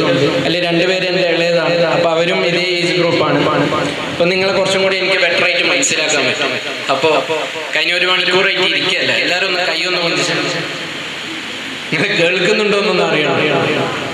Okay, very good. ശരി, എല്ലാവർക്കും ഒരു ബെസ്റ്റ് ടീച്ചർ ഉണ്ടാവില്ല, നമുക്ക് ഏറ്റവും ഇഷ്ടപ്പെട്ട ടീച്ചർ ഉണ്ടാവില്ല, എല്ലാവർക്കും ഉണ്ടാവില്ല. അതേപോലെ ഇപ്പോൾ ഹെന്ന മാമിനോട് ചോദിച്ചാലും എന്നോട് ചോദിച്ചാലും ഈ MBBS പഠിച്ച് കഴിയുന്ന എല്ലാവരോടും ചോദിച്ചാൽ ആരാണ് നിങ്ങൾക്ക് ഏറ്റവും ഇഷ്ടപ്പെട്ട ടീച്ചർ എന്ന് ചോദിച്ചാൽ എനിക്കും മാമിനും ഇവിടെയുള്ള എല്ലാ ഡോക്ടേഴ്സിനും ഒരൊറ്റ ഉത്തരവേ ഉള്ളൂ, കടാവർ. എന്താ കടാവർ ആയിരിക്കെങ്കിലും അറിയോ? കടാവർ എന്താണെന്ന് അറിയാം? ഓക്കെ, നമ്മൾ MBBS-ൽ കയറുന്ന ആദ്യത്തെ ദിവസം തന്നെ വൈറ്റ് കോട്ട് സെറമണി. അപ്പോൾ നമ്മളിങ്ങനെ സ്റ്റേജിൽ കയറും, നമ്മളെ സീനിയർ ഡോക്ടേഴ്സ് നമുക്ക് എന്ത് ചെയ്യും, ഈ വൈറ്റ് കോട്ട് ഇങ്ങനെ അണിയിച്ച് തരും. അത് കഴിഞ്ഞൊരു പരിപാടി ഉണ്ട്, നേരെ ഡിസെക്ഷൻ ഹാളിലേക്ക് കൊണ്ടുപോകും. അതായത് അനാറ്റമിയാണ് നമ്മളെ ഫസ്റ്റ് സബ്ജക്റ്റ്. അപ്പോ ഒരു 25 ആൾക്കാരെ ഒരു ടേബിളിന്റെ ചുറ്റും ഇരുത്തിക്കും. എന്റെ ബാച്ചിൽ 100 പേരായിരുന്നു. അങ്ങനെ 4 ബാച്ച് നമ്മൾ 25 പേര് ഇങ്ങനെ ഇരുന്നു. അപ്പോ ഒരു ടേബിൾ ഉണ്ട്, ഒരു ഈ ഒരു ഹൈറ്റുള്ള ഒരു ടേബിൾ ഉണ്ട്, അതിന്റെ മേലെ ഒരു ബോഡി. അപ്പൊ അതാണ് MBBS കാരന് ആദ്യമുള്ള ടീച്ചർ, നമ്മളെ കടാവറ. ഇത്രയും റെസ്പെക്ട് നമ്മൾ കൊടുക്കുന്ന വേറെ ഒരാളും ജീവിക്കുന്നതും ജീവനില്ല. കാരണം നമ്മളെ ആ ശരീരത്തിനെയും മനുഷ്യൻ എന്താണെന്ന് പഠിപ്പിച്ചിരുന്നത് ആ കടാവറ. അത് കേവലം upper limb, lower limb, thorax, head, neck നമ്മളൊക്കെ മുറിച്ച് പഠിക്കും. എന്നാൽ അത് മാത്രമല്ല, ഞാൻ കടാവറിന്റെ അടുത്തുനിന്ന് പഠിച്ച വേറൊരു കാര്യം കൂടി എന്താണെന്നറിയോ? ഈ തൊലിയിൽ ഇത് ഓരോരുത്തർക്കും ഡിഫറെന്റ്. നമ്മളെ ഫേഷ്യൽ ഫീച്ചേഴ്സും നമ്മൾ ഓരോരുത്തരടുത്തും നമ്മൾ ഈ ഫിംഗർ പ്രിന്റ് പോലും ഒരാളടുത്ത് നിന്ന് മറ്റൊരാളിലേക്ക് നോക്കുമ്പോൾ ഡിഫറെന്റ് ആണ്, അല്ലേ? പക്ഷേ ഈ ഔട്ട്സൈഡ് കവറിംഗ് ആയ ഈ സ്കിന്നിന്റെ അകത്തുള്ള ഫസ്റ്റ് ലെയർ മുതലില്ല, നമ്മൾ എപ്പിഡെർമിസ്, സബ്ഡെർമിസ് എന്നൊക്കെ പറയും, ഇത് മുതൽ എല്ലാവർക്കും ഒരേതാണ്. കാരണം മനസ്സിലായി, മനുഷ്യന്റെ അവസ്ഥ അത്രയേ ഉള്ളൂ.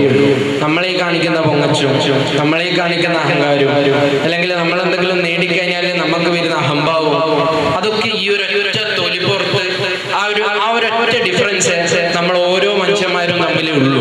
ബാക്കി എല്ലാവരും ഒരേപോലെ ആണോ അല്ലേ? അതെ. അപ്പോ അത് പറഞ്ഞുകൊണ്ടാണ് എനിക്ക് തുടങ്ങാനുള്ളത്. കാരണം ഞാൻ ഇവിടെ വരുന്ന സമയത്ത് നാസർ സാഹിബ് എന്നെ വിളിച്ച് പറഞ്ഞു, എന്തായാലും ഓഫീസർ ഡോക്ടർ സംസാരിക്കുന്ന അറിയാം. അപ്പൊ സംസാരിക്കുമ്പോൾ നിങ്ങളുടെ ഫീൽഡിലും അതല്ലാത്ത ഫീൽഡിലും പാരാമെഡിക്കൽ ഫീൽഡിനെയും പറ്റി നിങ്ങളൊരു ഇൻട്രസ്റ്റ് ഉണ്ടാക്കിയെടുക്കാൻ ശ്രമിക്കണം എന്ന് പറഞ്ഞു. അത് അവിടെ നിൽക്കട്ടെ. ആദ്യം നമ്മൾ ഇപ്പൊ മമ്മൂക്കൊക്കെ പറയുന്നത് പോലെ നിലയും വിലയൊക്കെ ഉണ്ടാക്കുന്നതിന് മുന്നേ ആദ്യം എന്തായി തീരണം? നല്ലൊരു മനുഷ്യനായി തീരണം, അല്ലേ? അപ്പൊ അങ്ങനെ ഒരു നല്ലൊരു മനുഷ്യനാവണമെങ്കിൽ നമുക്ക് എന്തൊക്കെ വേണം? ഒരു നല്ലൊരു മനുഷ്യനാണ് എന്തൊക്കെയാ ക്യാരക്ടറിസ്റ്റിക്സ് ഉള്ളത്? ഒന്നുമില്ല, വളരെ സിമ്പിളാണ്. ഇപ്പം മഴക്കാലാണ്. ഇപ്പം നമ്മളിങ്ങനെ നടന്നു പോകുന്ന സമയത്ത് ഒരു മരത്തിന്റെ കൊമ്പ് ഒടിഞ്ഞു വീണത് നമ്മൾ കാണുന്നുണ്ട്.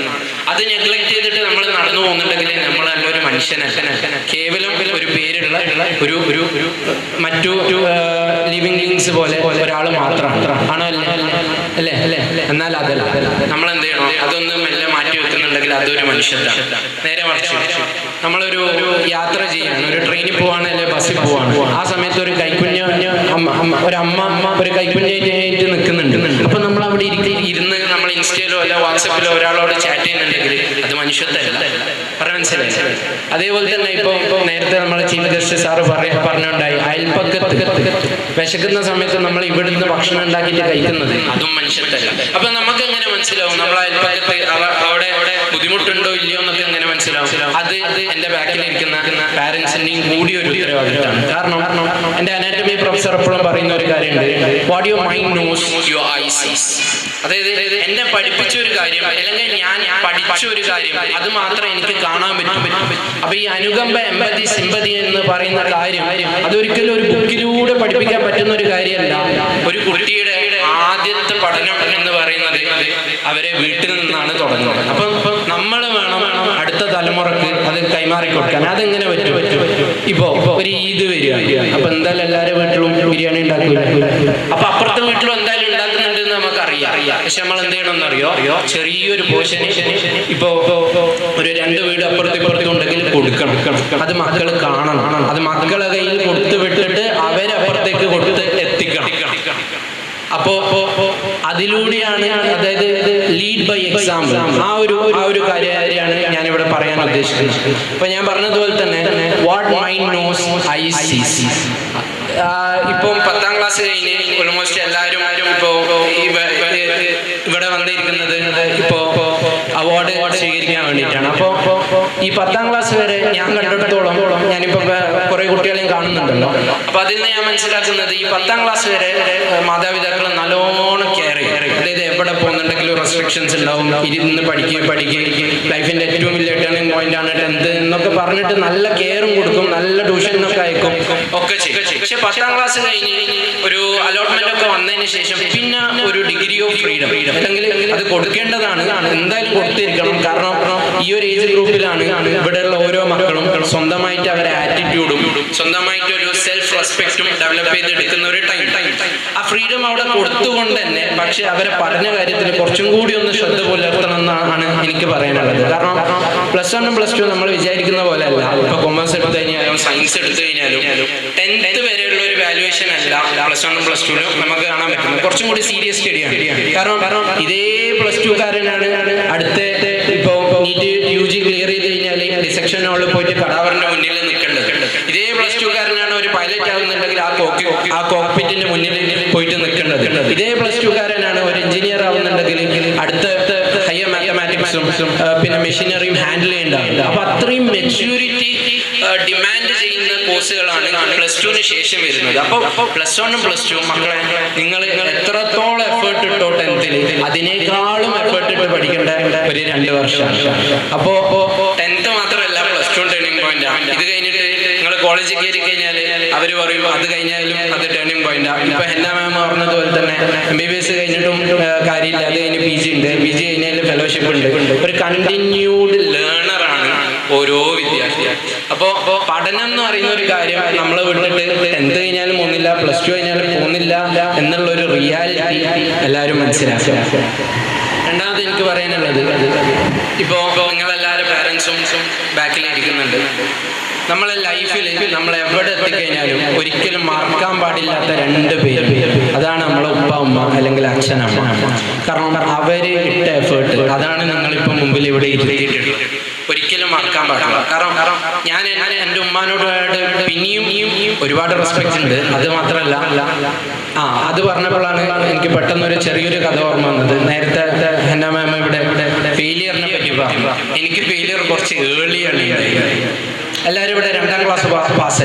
2ാം ക്ലാസ് ഞാൻ അധികം ഒന്നും ചോദിക്കുന്നില്ല. 2ാം ക്ലാസ് പാസ് എന്നാൽ ഞാൻ പാസ്സല്ല സത്യമായിട്ട്. ഞാൻ ഗൾഫിലായിരുന്നു പഠിച്ചത്. 2ാം ക്ലാസ് പഠിക്കുന്ന സമയത്ത് നാട്ടിൽ ഗൾഫിൽ വെക്കേഷൻ ആയിട്ട് നാട്ടിൽ വന്നു. അപ്പൊ അറിയാലോ കസിൻസിന്റെ ഒപ്പം എല്ലാം കളിച്ചാണ്. 2ാം ക്ലാസ് ചെറിയ വലിയ തിരിച്ചവിടെ പോയി എക്സാം ഉണ്ടായിരുന്നു. എന്താ എഴുതണ്ടെന്ന് പോലും അറിയില്ല. റിസൾട്ട് വാങ്ങാൻ ഇപ്പൊ അന്ന് ഡ്യൂട്ടി ആയിരുന്നു. ഞാനും ഉമ്മയും ഒന്നും അറിയാത്ത പ്രായത്തിൽ എൻ്റെ സിസ്റ്ററും മൂത്ത സിസ്റ്ററും. അപ്പൊ അനിയനും അനിയത്തിയൊന്നും ആയിട്ടില്ല. അപ്പോ അവൾ 5ാം ക്ലാസ്സിൽ, ഞാൻ 2ാം ക്ലാസ്സിൽ. ഉമ്മ ആ ഒരു ഗൾഫ് നാട്ടിൽ വന്ന പാടുള്ള സമയത്ത് ടീച്ചർ പറഞ്ഞ് ഞാൻ തോറ്റുപോയി 2ാം ക്ലാസ്. എൻ്റെ ഉമ്മാന്റെ കരച്ചിൽ ഞാൻ അന്ന് ആദ്യമായിട്ട് കണ്ടില്ല. ഈ KGF-ലൊക്കെ പറയുന്നത് പോലെ ഈ ഉമ്മാന്റെ കരച്ചിൽ ആ മക്കൾക്ക് സഹിക്കൂല. അതേപോലെ തന്നെയാണ് പെൺമക്കൾക്ക്. ഞാൻ കുറച്ചാണ് പക്ഷേ എൻ്റെ ലൈഫിൽ നിങ്ങളൊരു ടേണിംഗ് പോയിന്റ് വെച്ച് കഴിഞ്ഞാൽ അതെനിക്കൊരു ഏർലി അങ്ങനെ 2ാം ക്ലാസ് അതിനുശേഷം ഞാൻ പഠിക്കാണ്ട് നിന്നിട്ടില്ല. അന്ന് ഞാൻ ഒരു പ്രതിജ്ഞ എടുത്ത് എൻ്റെ ലൈഫിൽ എന്തായാലും പഠനത്തിന്റെ വിഷയത്തിൽ ഇനിയും ഉമ്മാനെ കൊണ്ട് കാര്യമില്ല. അന്ന് മുതൽ പഠിച്ചുവാണെങ്കിൽ ആ സ്കൂളിൽ നിന്ന് സ്കൂൾ ടോപ്പറായിട്ട് തന്നെയാണ് അറിഞ്ഞത്. പിന്നെ ഇവിടുന്ന് എക്സൽ പബ്ലിക് സ്കൂളിലായിരുന്നു പഠിച്ചത്. അവിടെയും ഫുൾ മാർക്കോടുകൂടി +2 കഴിഞ്ഞ് പിന്നെ MBBS അങ്ങനെ അങ്ങ് പോയി. ഇപ്പൊ ഞാൻ പറഞ്ഞു വരുന്നത് ഒരിക്കലും ഉമ്മമാരെയോ ഉപ്പമാരെയോ നമ്മൾ എവിടെ എത്തിക്കഴിഞ്ഞാലും മറക്കാൻ പാടില്ല. ഇപ്പോഴും നമ്മൾ പറഞ്ഞത് ഉമ്മമാരെ പറ്റി മാത്രമാണ്, നമ്മൾ ഉപ്പമാരെ പറ്റി പറഞ്ഞില്ലല്ലോ. അതെ, അതങ്ങനെ. There are only 3 things which are indefinitely loved in this world. ഒന്ന് വുമൻ, അതിൽ പെടുന്നതാണ് ഭാര്യ, ഉമ്മ, എല്ലാവരും. 2 പെറ്റ്സ്. ഓക്കെ. അപ്പൊ അക്കൂട്ടത്തിൽ പെടാത്തൊരു കാര്യമാണ് മെൻ. നമ്മളെപ്പോഴും പറയാൻ മറന്നു പോകുന്ന ഒരു കൂട്ടം വിഭാഗമാണ് നമ്മളെ ഉപ്പമാര്. കാരണം അവരിടുന്ന എഫേർട്സ് നമ്മൾ കാണുന്നില്ല. അപ്പോ അതും മനസ്സിലാക്കുക. എപ്പോഴും നന്ദിയുള്ളവരായി മാറുക. എവിടെ എത്തിക്കഴിഞ്ഞാലും നമ്മളെ മാതാപിതാക്കളെ നമ്മൾ ഒരിക്കലും മറക്കാൻ പാടില്ല. നെഞ്ചോട് കൂടി അടുത്ത് വെക്കേണ്ട ഒരു 2 വ്യക്തികളാണ് നമ്മൾ ഒപ്പിയും. അപ്പൊ അവരെ ഒരിക്കലും മറക്കാൻ പാടില്ല. ഓക്കെ. പിന്നെ എനിക്ക് നിങ്ങളോട് പറയാനുള്ള 3ാമത്തെ കാര്യം, ഈ കാര്യം കൂടി പറഞ്ഞിട്ട് ഞാൻ നിർത്താം. +1 +2 കൂടി കുഴപ്പമില്ല. നിങ്ങൾ സ്കൂളിലേക്ക് പോയിട്ട് തിരിച്ചു വരുന്നത് വീട്ടിലേക്ക് തന്നെയാണ്. പക്ഷെ +2 ശേഷം ഞാനിപ്പോൾ പഠിച്ചത് കൊല്ലത്താണ്. ഇപ്പോൾ വേറെ ആൾക്കാർ പഠിച്ചത് ഹൈദരാബാദിൽ പഠിച്ച ആൾക്കാരുണ്ട്, ഇതേ വേദിയിൽ ഡൽഹിയിൽ പഠിച്ച ആൾക്കാരുണ്ട്. അപ്പോൾ +2 ശേഷം നമ്മൾ എന്തായാലും പുറത്തുപോയി പഠിക്കൂല. അപ്പോൾ മക്കളെ നമുക്ക് ഒരു തിരിച്ചു വരുന്ന ഒരു ബാക്ക് ഫോഴ്സ് ഉണ്ടാവില്ല. നമുക്ക് നമ്മളെ ഫ്രീഡം, ഡിഗ്രി ഓഫ് ഫ്രീഡം എന്ന് പറയുന്ന സാധനം നല്ലോണം കൂടും. ആ സമയത്ത് നമ്മളെ റീസ്ട്രെയിൻ ചെയ്ത് വെക്കണം. ഇപ്പോൾ കേരള ഗവൺമെന്റിന്റെ പുതിയ ഇതൊക്കെ കണ്ടിട്ടില്ലേ, ഓപ്പറേഷൻ തൂഫാനൊക്കെ, ആന്റി ഡ്രൈവ് ഒക്കെ. അപ്പോൾ ഒരുപാട് ആൾക്കാർ പല ചതിക്കുഴികളും നമ്മളെ മുന്നിൽ ഉണ്ടാവും. പക്ഷേ അവിടെ ഒന്നും വീണു പോവാതെ നമ്മൾ മുന്നേറാൻ വേണ്ടി നോക്കണം. ചെറിയ ഒരു കാര്യം പറയാം. ഞാനൊരു ദിവസം 10 മണിക്ക് ഹോസ്പിറ്റലിൽ നൈറ്റ് ഡ്യൂട്ടി എടുത്തുകൊണ്ടിരിക്കുന്ന സമയത്ത് ഒരു പയ്യനെ കൊണ്ടുവന്നു. 19 വയസ്സ്. ആളാകെ അവശനായിട്ടുണ്ട്, എല്ലും തോലായിട്ടുണ്ട്, നല്ല രീതിയിൽ ഹെമറ്റോമെസിസ് ഉണ്ട്, അതായത് ബ്ലഡ് ഛർദ്ദിക്കുന്നുണ്ട്. ഓക്കെ, അപ്പോൾ പെട്ടെന്നുള്ള ഹിസ്റ്ററി ടേക്കിങ്ങും കാര്യങ്ങളും സ്കാനൊക്കെ ചെയ്ത് നോക്കിയപ്പോൾ നിങ്ങൾ ഈ ഇസോഫാഗസ് എന്താ അറിയോ? ഇസോഫാഗസ് അതായത് നമുക്കിവിടെ 2 പൈപ്പ് അല്ലേ, ശ്വാസത്തിന്റെ കോയിലും ഭക്ഷണം കഴിക്കും. അപ്പൊ ഈ ഭക്ഷണം കഴിക്കുന്നത് വഴി തന്നെയല്ലേ ഈ ഡ്രഗ്സ് എടുത്തു കഴിഞ്ഞാലും കള്ളു കുടിച്ചു കഴിഞ്ഞാലും ഒക്കെ പോവാ. അപ്പോൾ ഇതൊക്കെ പോയിട്ട് നമ്മൾ സ്കാൻ ചെയ്ത് നോക്കുമ്പോൾ നമുക്ക് എന്താ കാണുന്നതെന്ന് അറിയോ? ഈ ചായ ഇരിക്കുന്ന അരിപ്പ കണ്ടിട്ടുണ്ടോ? അരിപ്പ അതേപോലെ ആയിട്ടുണ്ട് ഈ ആമാശയം. പറയുന്ന മനസ്സിലായി? അപ്പൊ പേഷ്യന്റ് കൊളാപ്സ് ചെയ്യാണ്, BP ഡൗൺ ആണ്, നമ്മൾ നേരെ ICUലേക്ക് ഷിഫ്റ്റ് ചെയ്തു, സർജറി ചെയ്തു. എന്നിട്ട് ഉപദേശിച്ചു. ഡോക്ടേഴ്സിന്റെ ഏറ്റവും വലിയ വേറൊരു ഭാഗമാണ് ഇതേപോലെ ഇങ്ങനെ നിന്നങ്ങ് ഉപദേശിക്കുകയല്ലേ, സമയം കിട്ടുമ്പോൾ ഉപദേശിക്കും. ഈ ഉപദേശത്തോടുകൂടി നമ്മളെ നന്നാക്കാൻ വേണ്ടി നോക്കുകയാണ്, അല്ലാതെ വേറൊരാളെ മാത്രമല്ല. എല്ലാത്തിലും ആദ്യം എന്നോടും പിന്നെ നിങ്ങളോടും, അത്രയും. അപ്പോ ഈ പേഷ്യന്റിന് 19 വയസ്സേ ഉള്ളൂ. ഹിസ്റ്ററി ചോദിച്ചപ്പോൾ അവൻ പറയാം അവന്റെ 13ാമത്തെ വയസ്സ് മുതൽ അവൻ മദ്യപിക്കുന്നു. വീട്ടിലറിയില്ല. മനസ്സിലായി? 13ാമത്തെ വയസ്സ് മുതൽ മദ്യപിക്കുന്ന ഒരാള് 19ാമത്തെ വയസ്സിൽ കാഷ്വാലിറ്റിയിലേക്ക് വന്നിട്ട് കൊളാപ്സ് ആണ്. സർജറി ചെയ്ത് ഈ അരിപ്പ പോലത്തെ സാധനമൊക്കെ നല്ല മുൻചാക്കിനായിട്ട് സർജറി ചെയ്ത്, സർജറിന്റെ കുറെ ടെക്നിക്കൽ ടേംസ് ഉണ്ട്, നിങ്ങൾക്ക് ഞാനിപ്പോ പറയാൻ ഉദ്ദേശിക്കുന്നില്ല. പക്ഷെ സർജറി ചെയ്ത് അവസാനം ഈ ഡിസ്ചാർജ് സമ്മറി എന്ന് പറയുന്ന സംഭവം, ഒരു പേപ്പർ, എന്തൊക്കെയാ സർജറി ചെയ്തത്, ഇനി മുതൽ എന്തൊക്കെ ശ്രദ്ധിക്കണം എന്നുള്ളതൊക്കെ എഴുതിയിട്ട് കൊടുത്ത് നമ്മൾ ഉപദേശിക്കുകയും ചെയ്തു നല്ല രീതിയിൽ. അപ്പൊ അവൻ നന്നാവും എന്നുള്ള നല്ലൊരു ബോധവും നമുക്ക് തോന്നും. ശരി, അടുത്ത ആഴ്ച ഇതേ പേഷ്യന്റ് വന്നു, ഇതേ ബ്ലഡ് ഛർദ്ദിച്ചു. അന്നത്തെ ദിവസം അവൻ മരണപ്പെടുകയും ചെയ്തു.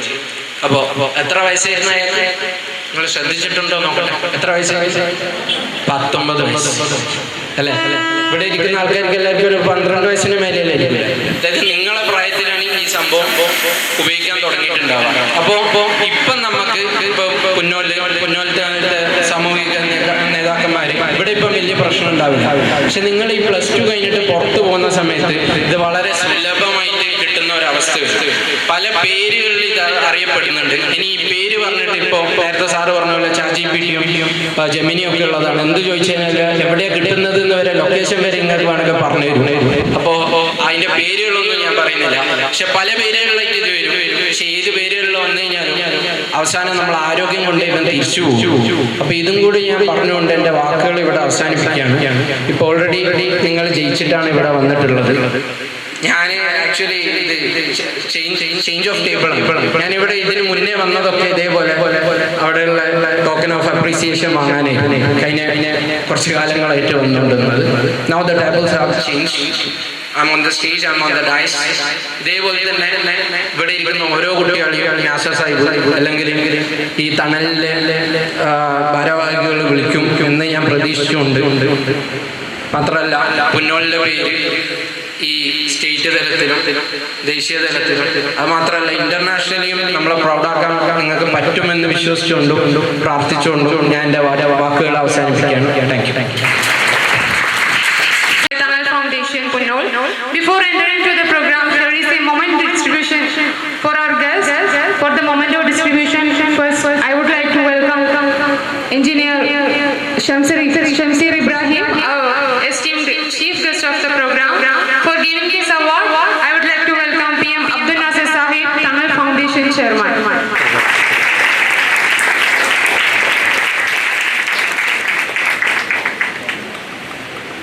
All India first time holder, DMD Family Medicine and DM's President's Gold Medal winner. I would like to welcome PM Hafsa Sare, Vice Chairman of Tamil Vice Chairman of Tamil Foundation, for giving this award.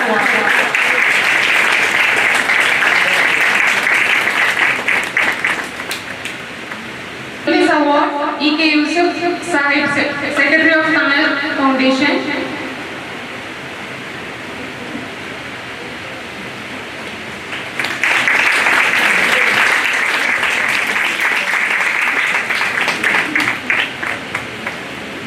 വേദിയിലും സദസ്സിലുമുള്ള എൻ്റെ ഏറെ പ്രിയപ്പെട്ട നാട്ടുകാർക്കും ഇവിടെ എത്തിച്ചേർന്ന അതിഥികൾക്കുമൊക്കെ സ്നേഹാഭിവാദ്യങ്ങൾ നേരുകയാണ്. പരമകാരുണികനായ ദൈവത്തിൻ്റെ രക്ഷയും സമാധാനവും ഒക്കെ നിങ്ങൾ ഏവരിലും എപ്പോഴും ഉണ്ടാവട്ടെ എന്ന് പ്രാർത്ഥിക്കുകയാണ്.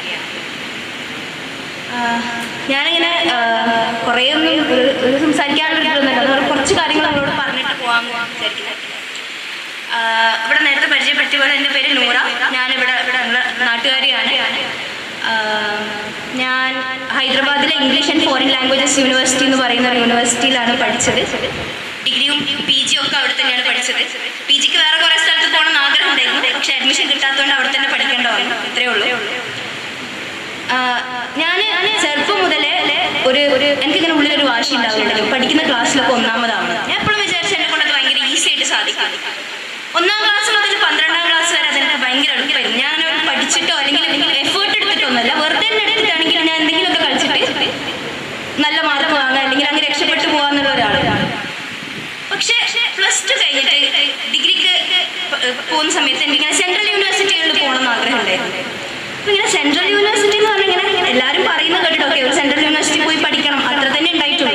എന്തോ ഒരു വലിയ സംഭവമാണ്. അങ്ങനെ സംഭവത്തിൽ വിചാരിച്ചിട്ട് തന്നെ നാട്ടിൽ പഠിക്കണ്ട, പുറത്ത് പോയി പഠിക്കണം, പുറത്തുള്ള കാര്യങ്ങൾ എക്സ്പ്ലോർ ചെയ്യണം. ഇവിടെ നാട്ടിലാകുമ്പോൾ ലിമിറ്റഡ് സ്പേസ് ആണ്. അതൊക്കെ ആയിരുന്നു എൻ്റെ ഉള്ളിൽ. അങ്ങനെ ഞാൻ കുറേ യൂണിവേഴ്സിറ്റികളിൽ +2 കഴിഞ്ഞപ്പോൾ എൻട്രൻസ് ടെസ്റ്റ് എഴുതി. അപ്പം CUET ഒന്നുമില്ല. ഇപ്പം നിങ്ങൾ +2 കഴിഞ്ഞ ആൾക്കാർക്കൊക്കെ CUET ഭയങ്കര പരിചയമായിരിക്കും. അന്ന് CUET അല്ല, ഓരോ യൂണിവേഴ്സിറ്റിക്കും എൻട്രൻസ് എക്സാമാണ്. ഓരോ നാട്ടിൽ പോയിട്ട്. അപ്പോൾ കോവിഡിൻ്റെ സമയമാണ്. ഒരു യൂണിവേഴ്സിറ്റിക്ക് ഞാൻ വളരെ പ്രിപ്പയർഡ് ആയിട്ട് ഡൽഹിയിൽ പോയി എഴുതി. ജാമിയ മില്ലിയ എന്ന് പറയും. അപ്പോൾ അവിടെ പഠിക്കണം എന്നായിരുന്നു എൻ്റെ ആഗ്രഹം. വളരെ പ്രിപ്പയർഡ് ആയിട്ട് പോയി. പോകുന്ന വഴിക്ക് ട്രെയിനിൽ എൻ്റെ ബുക്ക് പറന്നുപോയി. അതായത് ട്രെയിനിൽ ജനലിൻ്റെ ഇടയിൽ വെച്ചിട്ട് ഞാൻ പഠിക്കുന്നത്, പക്ഷെ എന്താ സംഭവിച്ചെന്നറിയില്ല, കാറ്റത്ത് ബുക്ക് പറന്നുപോയി. അതോടെ എൻ്റെ കോൺഫിഡൻസ് മുഴുവൻ അവിടെ പോയി. ഒരു ബുക്കിൻ്റെ മുകളിലായിരുന്നു കോൺഫിഡൻസ്, അതങ്ങ് പോയി. ആ എക്സാം എഴുതി, അത് പാസ്സായില്ല. തിരിച്ചു വരുന്ന വഴിക്ക് കോവിഡും കിട്ടി. ഒരു മാസം റെസ്റ്റ്, വീട്ടിൽ അടങ്ങിയിരിക്കേണ്ട വന്നു, ഒന്നും ചെയ്യാൻ പറ്റാതായി. അത് കഴിഞ്ഞിട്ട് ഈ കോവിഡ് നെഗറ്റീവായിട്ട് അടുത്ത ആഴ്ച ഒരു എക്സാം ഉണ്ടാവും. അപ്പം വീട്ടിൽ നിന്ന് എല്ലാവരും പറഞ്ഞു പോയിട്ട് എഴുതിക്കോന്ന് പറഞ്ഞു. കാരണം എന്തായാലും അപ്ലൈ ഒക്കെ ചെയ്താണ്, അതിന് പൈസ അടിച്ചതാണ്. അപ്പോൾ പോയതാണ്. അപ്പോൾ ഒരു തരത്തിലും ഞാൻ പ്രിപ്പയർഡ് അല്ലാണ്ടാണ് ഞാൻ എക്സാമിന് പോകുന്നത്. അപ്പോൾ അത് കിട്ടൂലെന്ന് എനിക്കറിയില്ല. അങ്ങനെ ഒരു കോൺഫിഡൻസിൽ തന്നെ പോയി എഴുതി. വെറുതെ ബാംഗ്ലൂരായിരുന്നു സെൻറ്റർ. അപ്പം ബാംഗ്ലൂർ കാണാം, അവിടെ കുറച്ച് ഫ്രണ്ട്സിൻ്റെ കൂടെ ഒക്കെ പോവാം, അങ്ങനത്തെ ഒരു മൂഡിലായിരുന്നു. എക്സാം എഴുതി. ഒരു ഉപകാരം എന്ന് വെച്ചാൽ ആ എക്സാമിന് നെഗറ്റീവ് മാർക്കിംഗ് ഇല്ലേ. ആ എക്സാം പാസ്സായി. ഞാൻ ഒരിക്കലും വിചാരിക്കാത്തൊരു സ്ഥലത്താണ് എനിക്ക് അഡ്മിഷൻ കിട്ടിയത്, ഹൈദരാബാദിൽ. എനിക്ക് ഡൽഹി പോയി പഠിക്കണം എന്നായിരുന്നു. കുറച്ചിങ്ങോട്ട് മാറിയിട്ട് ഹൈദരാബാദിലാണ് അഡ്മിഷൻ കിട്ടിയത്. 3 കൊല്ലം അവിടെ പഠിച്ച സമയത്ത് എനിക്ക് മനസ്സിലായി, ഇതുവരെ A+ അല്ലെങ്കിൽ നല്ല മാർക്ക്, ഫുൾ മാർക്ക്, അങ്ങനെ ഒരു വിചാരിച്ചതിൻ്റെ അപ്പുറത്തേക്ക് ഒരു ജീവിതം അവിടെ ഉണ്ട്. ഞാൻ ആദ്യമായിട്ട് എൻ്റെ സ്കോർ കാർഡിൽ B+ഉം C+ഉം Cയും എല്ലാം കണ്ടു തുടങ്ങി. പിന്നെ ടീച്ചേഴ്സിനാണെങ്കിൽ അവർക്കൊന്നും തന്നെ അറിയില്ല, ക്ലാസ്സിൽ അങ്ങനെ ഒരു കുട്ടി പഠിക്കുന്നുണ്ടെന്ന് കുറേ ടീച്ചേഴ്സിന് അറിയില്ല. പിന്നെ അവിടെ ബാക്കി ക്യാമ്പസിലൊക്കെ ഞാൻ ആക്റ്റീവായിട്ട് എന്തെങ്കിലുമൊക്കെ ചെയ്യുന്നു. അല്ലാണ്ട് ക്ലാസ്സിൽ പഠിപ്പിക്കുന്ന ടീച്ചേഴ്സിന് ചില ആൾക്കാർക്ക് പേര് വരെ അറിയില്ല. അത്രയും ഇൻസിഗ്നിഫിക്കൻ്റ് ആയിട്ടാണ് ഞാൻ എൻ്റെ BA പഠിച്ചെടുത്തത്. പിന്നെ BA പഠിച്ചു കഴിഞ്ഞിട്ട് എൻട്രൻസ് എക്സാം വന്നു. അപ്പോഴത്തേക്കും CUET PG എൻട്രൻസ് എക്സാം വന്നു. അപ്പോൾ എനിക്ക് കുറച്ചൊരു വാശിയൊക്കെ വന്നു, ഇത് പഠിച്ച് തീർക്കണം, എഴുതിയെടുക്കണം എന്നുള്ളത്. CUET PG അത്യാവശ്യം നല്ല ടഫായിട്ടുള്ള ഒരു എക്സാം ആയിട്ട് വന്നു. അപ്പം കിട്ടിയപ്പോൾ ആ സ്കോർ വെച്ചിട്ട് ഞാൻ പഠിച്ച അതേ കോളേജിൽ കിട്ടും, അല്ലെങ്കിൽ പിന്നെ വേറെ 1-2 യൂണിവേഴ്സിറ്റി കിട്ടും. പക്ഷെ അതൊന്നും എനിക്ക് വേണ്ടായിരുന്നു. അപ്പം അങ്ങനെ ലാസ്റ്റ് ഹൈദരാബാദിൽ തന്നെ. അങ്ങനെ 5 കൊല്ലം ഞാൻ ഹൈദരാബാദിൽ പഠിച്ചു. 5 കൊല്ലം പഠിച്ചത് സെൻട്രൽ യൂണിവേഴ്സിറ്റിയിലാണ്. അപ്പം ഇവിടെ ഞാൻ അങ്ങനെ വന്നപ്പോൾ എന്നോട് പറഞ്ഞത്, ഞാൻ അങ്ങനെ വിചാരിച്ചു ഓക്കെ എന്താണ് റാങ്ക് ഹോൾഡേഴ്സ് ഇവിടെ ഉണ്ട് കുറേ ഉണ്ട്. അപ്പം എന്നോട് എന്താ ഇവിടെ വന്നിട്ട് പറയേണ്ടതെന്നുള്ളത് എനിക്ക് അങ്ങനെ കൺഫ്യൂഷൻ ഉണ്ടായിരുന്നു. അപ്പോഴാണ് പറഞ്ഞത് സെൻട്രൽ യൂണിവേഴ്സിറ്റികളെ പറ്റിയിട്ട് ഇവിടെ വരുന്ന കുട്ടികൾക്ക് പറഞ്ഞു കൊടുക്കാന്നുള്ളത്. ഐ തിങ്ക് അത് മാത്രം ചെയ്തിട്ട് ഞാൻ പോവാം. സെൻട്രൽ യൂണിവേഴ്സിറ്റികൾ നമ്മുടെ രാജ്യത്ത് ഒരുപാട് സെൻട്രൽ യൂണിവേഴ്സിറ്റികൾ, അതായത് കേന്ദ്ര ഗവൺമെന്റിന്റെ നേരിട്ടുള്ള ഫണ്ടിങ്ങിൽ നടത്തുന്ന യൂണിവേഴ്സിറ്റികളാണ്. രാജ്യത്ത് IITs NITs ഒക്കെ കഴിഞ്ഞാൽ ഏറ്റവും പ്രൈമായിട്ട് നിൽക്കുന്നത് ഈ സെൻട്രൽ യൂണിവേഴ്സിറ്റീസ് ആണ്. എല്ലാ സെൻട്രൽ യൂണിവേഴ്സിറ്റീസും ഒരേ സ്റ്റാൻഡേർഡോ അല്ലെങ്കിൽ ഒരേ ഇതിലൊന്നും ഒന്നും ആയിരിക്കില്ല. പക്ഷേ താരതമ്യേന വെച്ച് നോക്കുമ്പോൾ നമ്മുടെ രാജ്യത്തുള്ള ഒരുപാട് നല്ല പ്രൊഫസർമാർ പഠിപ്പിക്കുന്ന, രാജ്യത്തിന്റെ പല ഭാഗത്തു നിന്നുള്ള വിദ്യാർത്ഥികൾ വന്ന് പഠിക്കുന്ന ഒരു സ്ഥലമാണ് സെൻട്രൽ യൂണിവേഴ്സിറ്റി. ഏറ്റവും അതിൻ്റെ ഒരു മെച്ചമായിട്ട് ഞാൻ കാണുന്നത് അതാണ്. നമ്മുടെ നാട്ടിൽ ഒരു കോളേജിലാണ് പഠിക്കുന്നതെങ്കിൽ നമ്മൾക്ക് അറിയുന്ന കുട്ടികൾ എന്ന് പറയുന്നത് ഒരു ലിമിറ്റഡ് ലൊക്കാലിറ്റിയിൽ വരുന്ന കുട്ടികളായിരിക്കും. ഒരു സെൻട്രൽ യൂണിവേഴ്സിറ്റി നമ്മൾ പോകുമ്പോൾ നമ്മുടെ രാജ്യത്തിന്റെ എല്ലാ ഭാഗത്തു നിന്നുള്ള കുട്ടികളെ കാണാൻ പറ്റും എന്ന് മാത്രമല്ല, ചിലപ്പോൾ രാജ്യത്തിന്റെ പുറത്തുള്ള കുട്ടികളും അവിടെ പഠിക്കുന്നുണ്ടാവും. നമ്മളെ കുറെ ചിന്താഗതികളും സമൂഹവും ഒക്കെ പോകുമ്പോൾ നമ്മളിങ്ങനെ പല നാട്ടിലുള്ള പല മനുഷ്യരുടെ അവസ്ഥകള്, അവരുടെ ജീവിതം, അവർ കടന്നു വന്ന വഴികള്, ഇതൊക്കെ കാണാനും നേരിട്ട് കാണാനുള്ള ഒരു അവസരം നമുക്ക് കിട്ടും നമ്മളിങ്ങനെ രാജ്യത്തുള്ള ഇങ്ങനത്തെ യൂണിവേഴ്സിറ്റികളിൽ പോയി പഠിക്കും. ഒരുപാട് യൂണിവേഴ്സിറ്റി, ഇപ്പോൾ ഡൽഹിയിലൊരു ഇതാണ്, കുറേ യൂണിവേഴ്സിറ്റികളുണ്ട് ഡൽഹി അല്ലെങ്കിൽ നോർത്ത് വെസ്റ്റ് ആയിട്ട്. ഇങ്ങോട്ട് വരുമ്പോൾ നമ്മുടെ നാട്ടിലാണെങ്കിൽ ഇവിടെ നമ്മുടെ തൊട്ടടുത്ത ജില്ലയിൽ സെൻട്രൽ യൂണിവേഴ്സിറ്റി ഓഫ് കേരള ഉണ്ട്. അതേപോലെ തന്നെ ഞാൻ പഠിച്ചത് ഇംഗ്ലീഷ് ആൻഡ് ഫോറിൻ ലാംഗ്വേജസ് യൂണിവേഴ്സിറ്റിയാണ് ഹൈദരാബാദ്. ഹൈദരാബാദ് അതേപോലെ HCU എന്ന് പറഞ്ഞൊരു യൂണിവേഴ്സിറ്റി ഉണ്ട്. ഈ യൂണിവേഴ്സിറ്റികളൊക്കെ ചെയ്യുന്ന ഒരു കാര്യം എന്ന് പറഞ്ഞാൽ ഞാൻ മനസ്സിലാക്കിയത്, രാജ്യത്തിന്റെ ഒരറ്റത്ത് നിന്ന് മുതൽ മറ്റേ അറ്റത്ത് വരെയുള്ള കുട്ടികളെ ഒരു വട്ടത്തിൽ, ഒരു ചെറിയൊരു വട്ടത്തിൽ അവരവിടെ വെക്കുന്നത് കണക്ട് ചെയ്യിപ്പിക്കുന്നു. അവിടെ ഡിസ്കഷൻസ് ഉണ്ടാവുന്നു, സംസാരങ്ങൾ ഉണ്ടാവുന്നു, രാഷ്ട്രീയം ഉണ്ടാവുന്നു. ആ കുട്ടികളൊക്കെ നമ്മൾ 12ാം ക്ലാസ് വരെ നമ്മളെ ഫീഡ് ചെയ്തിട്ടാണ് നമ്മൾ അവിടെ എത്തുന്നെങ്കിൽ അവിടെ നമ്മൾ ചിന്തിക്കാനും നമ്മൾ കാര്യങ്ങൾ മനസ്സിലാക്കിയിട്ട് നമ്മൾ സ്വന്തമായിട്ട് അതിനെ അനലൈസ് ചെയ്ത് തുടങ്ങും. അങ്ങനെയുള്ള ഒരു സ്പേസ് ആണ് ഈ സെൻട്രൽ യൂണിവേഴ്സിറ്റികളുടെ. പിന്നെ ഒരു മെച്ചം കൂടെ ഉണ്ട്, ഈ സെൻട്രൽ യൂണിവേഴ്സിറ്റികൾക്ക് പൊതുവെ നല്ല ഫെസിലിറ്റീസ്, കമ്പാരിറ്റീവ്ലി മറ്റ് കോളേജുകളായിട്ട് ചിലപ്പോൾ നല്ല ഫെസിലിറ്റീസ് ഉണ്ടാവും. വളരെ മിനിമൽ ആയിട്ടുള്ള ഫീസ് സ്ട്രക്ചറിൽ നല്ല ഫെസിലിറ്റീസോട് കൂടെ നല്ല കോഴ്സുകൾ ഓഫർ ചെയ്യുന്ന ഒരു സ്ഥലം കൂടിയാണ് സെൻട്രൽ യൂണിവേഴ്സിറ്റികൾ. അവിടെ നിങ്ങൾക്ക് ചിലപ്പം പല യൂണിവേഴ്സിറ്റികളും ഒരു ട്രഡീഷണൽ സിസ്റ്റത്തിന്റെ അപ്പുറത്തേക്ക് നിങ്ങൾക്ക് ഇപ്പോൾ നിങ്ങൾ BA ഇംഗ്ലീഷ് പഠിക്കുകയാണെങ്കിൽ ഇന്നെന്ന കോഴ്സ് മാത്രം അതിൽ എടുക്കാൻ പറ്റുന്നില്ല. സെൻട്രൽ യൂണിവേഴ്സിറ്റികൾ ഓഫർ ചെയ്യാൻ അതിൻ്റെ കൂടെ നിങ്ങൾക്ക് വേണമെങ്കിൽ കുറച്ചധികം കൂടെ പഠിക്കാം, അല്ലെങ്കിൽ നിങ്ങൾക്ക് ഇഷ്ടമുള്ള എന്താണോ അത് തിരഞ്ഞെടുത്ത് പഠിക്കാം. അങ്ങനെയുള്ള ഒരു ഓപ്ഷൻ കൂടെ ഈ യൂണിവേഴ്സിറ്റികൾ പ്രൊവൈഡ് ചെയ്യുന്നുണ്ട്. ഞാൻ അതിനെ ഹൈലൈറ്റ് ചെയ്ത് പറയാൻ എന്താ കാരണം എന്ന് വെച്ചാൽ, നമ്മുടെ നാട്ടിലെ കോളേജുകളിൽ പഠിക്കുന്നത് എന്തോ മോശമായോണ്ടോ അല്ലെങ്കിൽ ഇവിടുന്ന് കിട്ടുന്ന ഇൻഫർമേഷൻ, കാരണം ഞാൻ കണ്ടിടത്തോളം സെൻട്രൽ യൂണിവേഴ്സിറ്റിയിൽ പഠിക്കുന്ന കുട്ടികളെക്കാട്ടി അക്കാഡമിക് ലെവലിൽ ചിലപ്പോൾ നല്ലത് നമ്മുടെ നാട്ടിലെ കോളേജുകളിൽ നിന്ന് പഠിക്കുന്ന കുട്ടികൾ തന്നെ. പക്ഷെ അവിടെ വ്യത്യാസം എന്ന് വെച്ചാൽ, പുസ്തകങ്ങൾക്ക് അപ്പുറത്തേക്ക് അല്ലെങ്കിൽ ടെക്സ്റ്റ് ബുക്കുകളുടെയോ അല്ലെങ്കിൽ ഒരു കോഴ്സിന്റെ അപ്പുറത്തേക്ക് നമ്മൾ കുറെ ജീവിതം പഠിക്കും. നമ്മൾ കുറെ മനുഷ്യന്മാരെ, ഞാൻ നേരത്തെ പറഞ്ഞ മനുഷ്യന്മാരെ കാണുകയും ജീവിതം പഠിക്കുകയും അവരോട് ഇങ്ങനെ സംസാരിക്കുമ്പോൾ ഒരുപാട് കാര്യങ്ങൾ. ഞാൻ ഫസ്റ്റ് ആയിട്ട് ഹൈദരാബാദിൽ പോയ സമയത്ത് എനിക്ക് ഭയങ്കര കോൺഫിഡൻ്റ് ആയിട്ട് സംസാരിക്കാൻ പറ്റുന്നില്ലായിരുന്നു. കാരണം ഞാനിവിടെ നാട്ടിലെ മലയാളത്തിൽ സംസാരിച്ചു വളർന്നതാണ്. എനിക്ക് ഇംഗ്ലീഷിൽ സംസാരിക്കാൻ അറിയാം, പക്ഷെ എനിക്ക് ഇംഗ്ലീഷ് ഞാനൊരു ഡെയിലി ലൈഫിൽ ഉപയോഗിക്കുന്ന ഒരാളല്ല. അവിടെ എനിക്ക് ഭയങ്കര കോൺഫിഡൻസ് കുറവാണ്. അവിടെ എൻ്റെ ക്ലാസ്സിൽ 60 കുട്ടികളുണ്ട്. 60 കുട്ടികളിൽ ഒരു 80% ആളുകൾ എന്ന് പറഞ്ഞാൽ വലിയ വലിയ സിറ്റീസിൽ ജനിച്ചു വളർന്ന ആൾക്കാരാണ്, നന്നായിട്ട് ഇംഗ്ലീഷ് സംസാരിക്കാൻ പറ്റുന്നത്. അപ്പോൾ എനിക്ക് ഇവരോടൊക്കെ ഇന്ററാക്ട് ചെയ്യാൻ ആദ്യം ഒരു ഭയങ്കര ചടപ്പുണ്ടായിരുന്നു, ഞാൻ പറയുന്നത് തെറ്റായി പോകുന്നത്. പക്ഷെ പിന്നെ മനസ്സിലാക്കി അങ്ങനെയല്ല, ഈ ഒരു സ്പേസ് നമ്മളെ പ്രാപ്തമാക്കുന്നത് നമ്മളുടെ ആ ഒരു കുറവുകൾ വെച്ചുകൊണ്ട് തന്നെ നമുക്ക് അങ്ങനെ പടിപടിയായിട്ട് ഉയർന്നു വരാനുള്ളതാണ്. ഒരു 3 വർഷത്തെ സമയം കൊണ്ട് ഞാൻ അക്കാഡമിക്കലി എനിക്ക് വലിയ കാര്യങ്ങളൊന്നും ഉണ്ടായിട്ടില്ലെങ്കിലും ഞാൻ മനസ്സിലാക്കിയിടത്തോളം കുറേ അതിൻ്റെ അപ്പുറത്തേക്കുള്ള കുറേ കാര്യങ്ങൾ പഠിക്കാൻ പറ്റും. കുറേ തന്നെ മനുഷ്യന്മാരെ പറ്റി പഠിക്കാൻ പറ്റി, അല്ലെങ്കിൽ അടുത്തുള്ള ആൾക്കാരെ മനസ്സിലാക്കാൻ പറ്റി, അല്ലെങ്കിൽ നമ്മുടെ രാജ്യത്തിനെ പറ്റി അതിൻ്റെ അവസ്ഥകളെ പറ്റിയൊക്കെ പഠിക്കാൻ ഈ ഒരു സെൻട്രൽ യൂണിവേഴ്സിറ്റി പഠനം ഉണ്ടാക്കി. കുറേ പറഞ്ഞിട്ട് നിങ്ങളെ ബോറടിപ്പിക്കുന്നില്ല, നിങ്ങളൊക്കെ അവാർഡ് വാങ്ങാനുള്ള ആൾക്കാരാണ്, അതിൻ്റെ എക്സൈറ്റ്മെന്റ് ഉണ്ടാവും എന്നറിയാം. എന്നാലും +2 കഴിഞ്ഞ് നിൽക്കുന്ന കുട്ടികളോട് പറയാനുള്ളതാണ്, അല്ലെങ്കിൽ +2 ഇനി +1 +2 ഒക്കെ ഉള്ള കുട്ടികളോട് പറയാനുള്ളതാണ്, ഈ ഒരു പീരീഡ് എന്ന് പറയുമ്പോൾ നിങ്ങൾ ആദ്യമായിട്ട് ചിന്തിച്ചു തുടങ്ങുന്ന സമയമാണ് എന്താണ് ഞാൻ അടുത്ത കാര്യമായിട്ട് പഠിക്കാം. 8ാം ക്ലാസ് മുതലൊക്കെയാണ് നമ്മൾ എയിമൊക്കെ സെറ്റ് ചെയ്യാന്ന് പറയുന്നത്. പക്ഷെ ഞാൻ മനസ്സിലാക്കിയിടത്തോളം അതൊരു പ്രോസസ്സാണ്, ഇങ്ങനെ മാറിക്കൊണ്ടിരിക്കും. അല്ലെ ചില ആൾക്കാർക്ക് കോൺസ്റ്റന്റ് ആയിരിക്കും, ചില ആൾക്കാർക്ക് മാറിക്കൊണ്ടിരിക്കും. പക്ഷെ വളരെ സീരിയസ് ആയിട്ട് അതിനെ അപ്രോച്ച് ചെയ്യുന്ന ഒരു പീരീഡ് എന്ന് പറഞ്ഞാൽ ഈ +1 +2 എന്ന് പറയുന്നത്. ഞാൻ ആദ്യമായിട്ട് എൻ്റെ ഒരു അറബിക് സർ ഉണ്ടായിരുന്നു, മൂപ്പരാണ് എൻ്റെ അടുത്ത് പറയുന്നത് എനിക്ക് ലാംഗ്വേജസ് ഇഷ്ടമാണെങ്കിൽ സെൻട്രൽ യൂണിവേഴ്സിറ്റി പോയി പഠിച്ചുകൂടെ എന്നുള്ളത്. അത് അങ്ങനെ അപ്പോഴാണ് എൻ്റെ അടുത്ത് ആ തോട്ടൊക്കെ വരുന്നത്. അതുപോലെ നമ്മൾ ട്രൈ ചെയ്യേണ്ടത് എന്താണെന്ന് വെച്ചാൽ ഏറ്റവും ബെസ്റ്റ് ആയിട്ടുള്ള പഠിക്കാനാണല്ലോ, ഏറ്റവും നല്ല ഇതിലേക്ക് പോകാൻ. ഈ സമയത്ത് നിങ്ങൾ ആലോചിക്കുക എന്താണ് നിങ്ങൾക്ക് പഠിക്കേണ്ടത്, എവിടേക്കാണ് നിങ്ങൾക്ക് പോകേണ്ടത്, നിങ്ങൾക്ക് ആരാണ് ആവേണ്ടതെന്നൊക്കെയുള്ള ഒരു ഇതാക്കുന്ന സമയമാണ്. അപ്പോൾ ട്രൈ ചെയ്യാം. ഇനി സെൻട്രൽ യൂണിവേഴ്സിറ്റി റിലേറ്റഡ് ആയിട്ട് എന്തെങ്കിലും നിങ്ങൾക്ക് അറിയണമെങ്കിലും ഇതാക്കണമെങ്കിലും ഒക്കെ ഞാനിവിടെ അവൈലബിൾ ആണ്, സംസാരിക്കാം, കഴിയുന്ന ഹെൽപ്പൊക്കെ ചെയ്യാം. ഇൻഷാ അല്ലാഹ്. All the best. Nihal Devi. She's also a student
2026.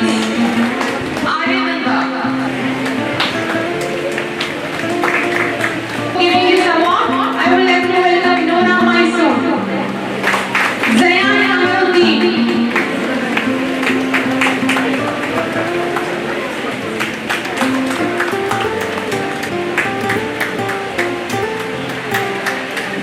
Naja Fatima C.H, Rudra A, Fatima Marwa. These students are receiving awards for the outstanding achievement in Marwa.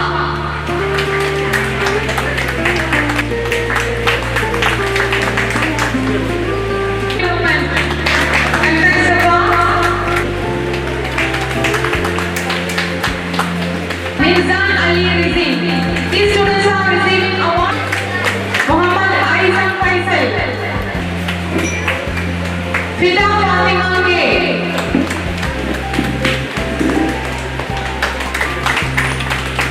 Muhammad Yamin Anas. Novia Sumesh. Simra Rajesh. Simra Rajesh. Hanuna Mariam C.K. Foundation Award for giving this award.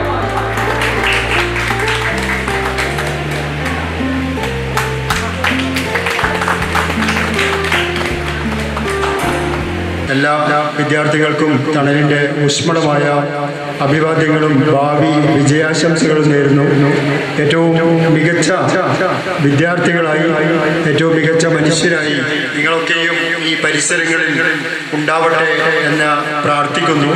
നിങ്ങളോടൊപ്പം തണലെപ്പോഴും ഉണ്ടാവും, നിങ്ങൾ തണലിനോടൊപ്പം ഉണ്ടാവണം എന്ന് പ്രത്യേകം അഭ്യർത്ഥിച്ചുകൊണ്ട് ഈ വൈകിയ വേളയിൽ ഒരു നന്ദിപ്രകടനത്തിന് വേണ്ടി വേറൊരു സമയമില്ലാത്തതുകൊണ്ടും ഈ പരിപാടിയിൽ സംബന്ധിച്ച മുഴുവൻ ആളുകൾക്കും, ഈ പരിപാടിയിൽ അവാർഡ് വാങ്ങിച്ച എല്ലാ വിദ്യാർത്ഥി സുഹൃത്തുക്കൾക്കും, ഈ പരിപാടിയിലെ വിശിഷ്ടാതിഥി engineer Shamseer Ibrahim Sahib, doctor Fathima Henna, doctor Hafeez Ayyub, Noora Maisoon, Haifa Naufal തുടങ്ങിയ എല്ലാവർക്കും, ഇവിടെ വന്ന് എത്തിച്ചേർന്ന രക്ഷിതാക്കൾക്കും നാട്ടുകാർക്കും സുഹൃത്തുക്കൾക്കുമൊക്കെ തണലിൻ്റെ പേരിൽ ഊഷ്മളമായ അഭിവാദ്യങ്ങൾ അർപ്പിക്കുന്നു. നിങ്ങൾക്ക് നന്ദി.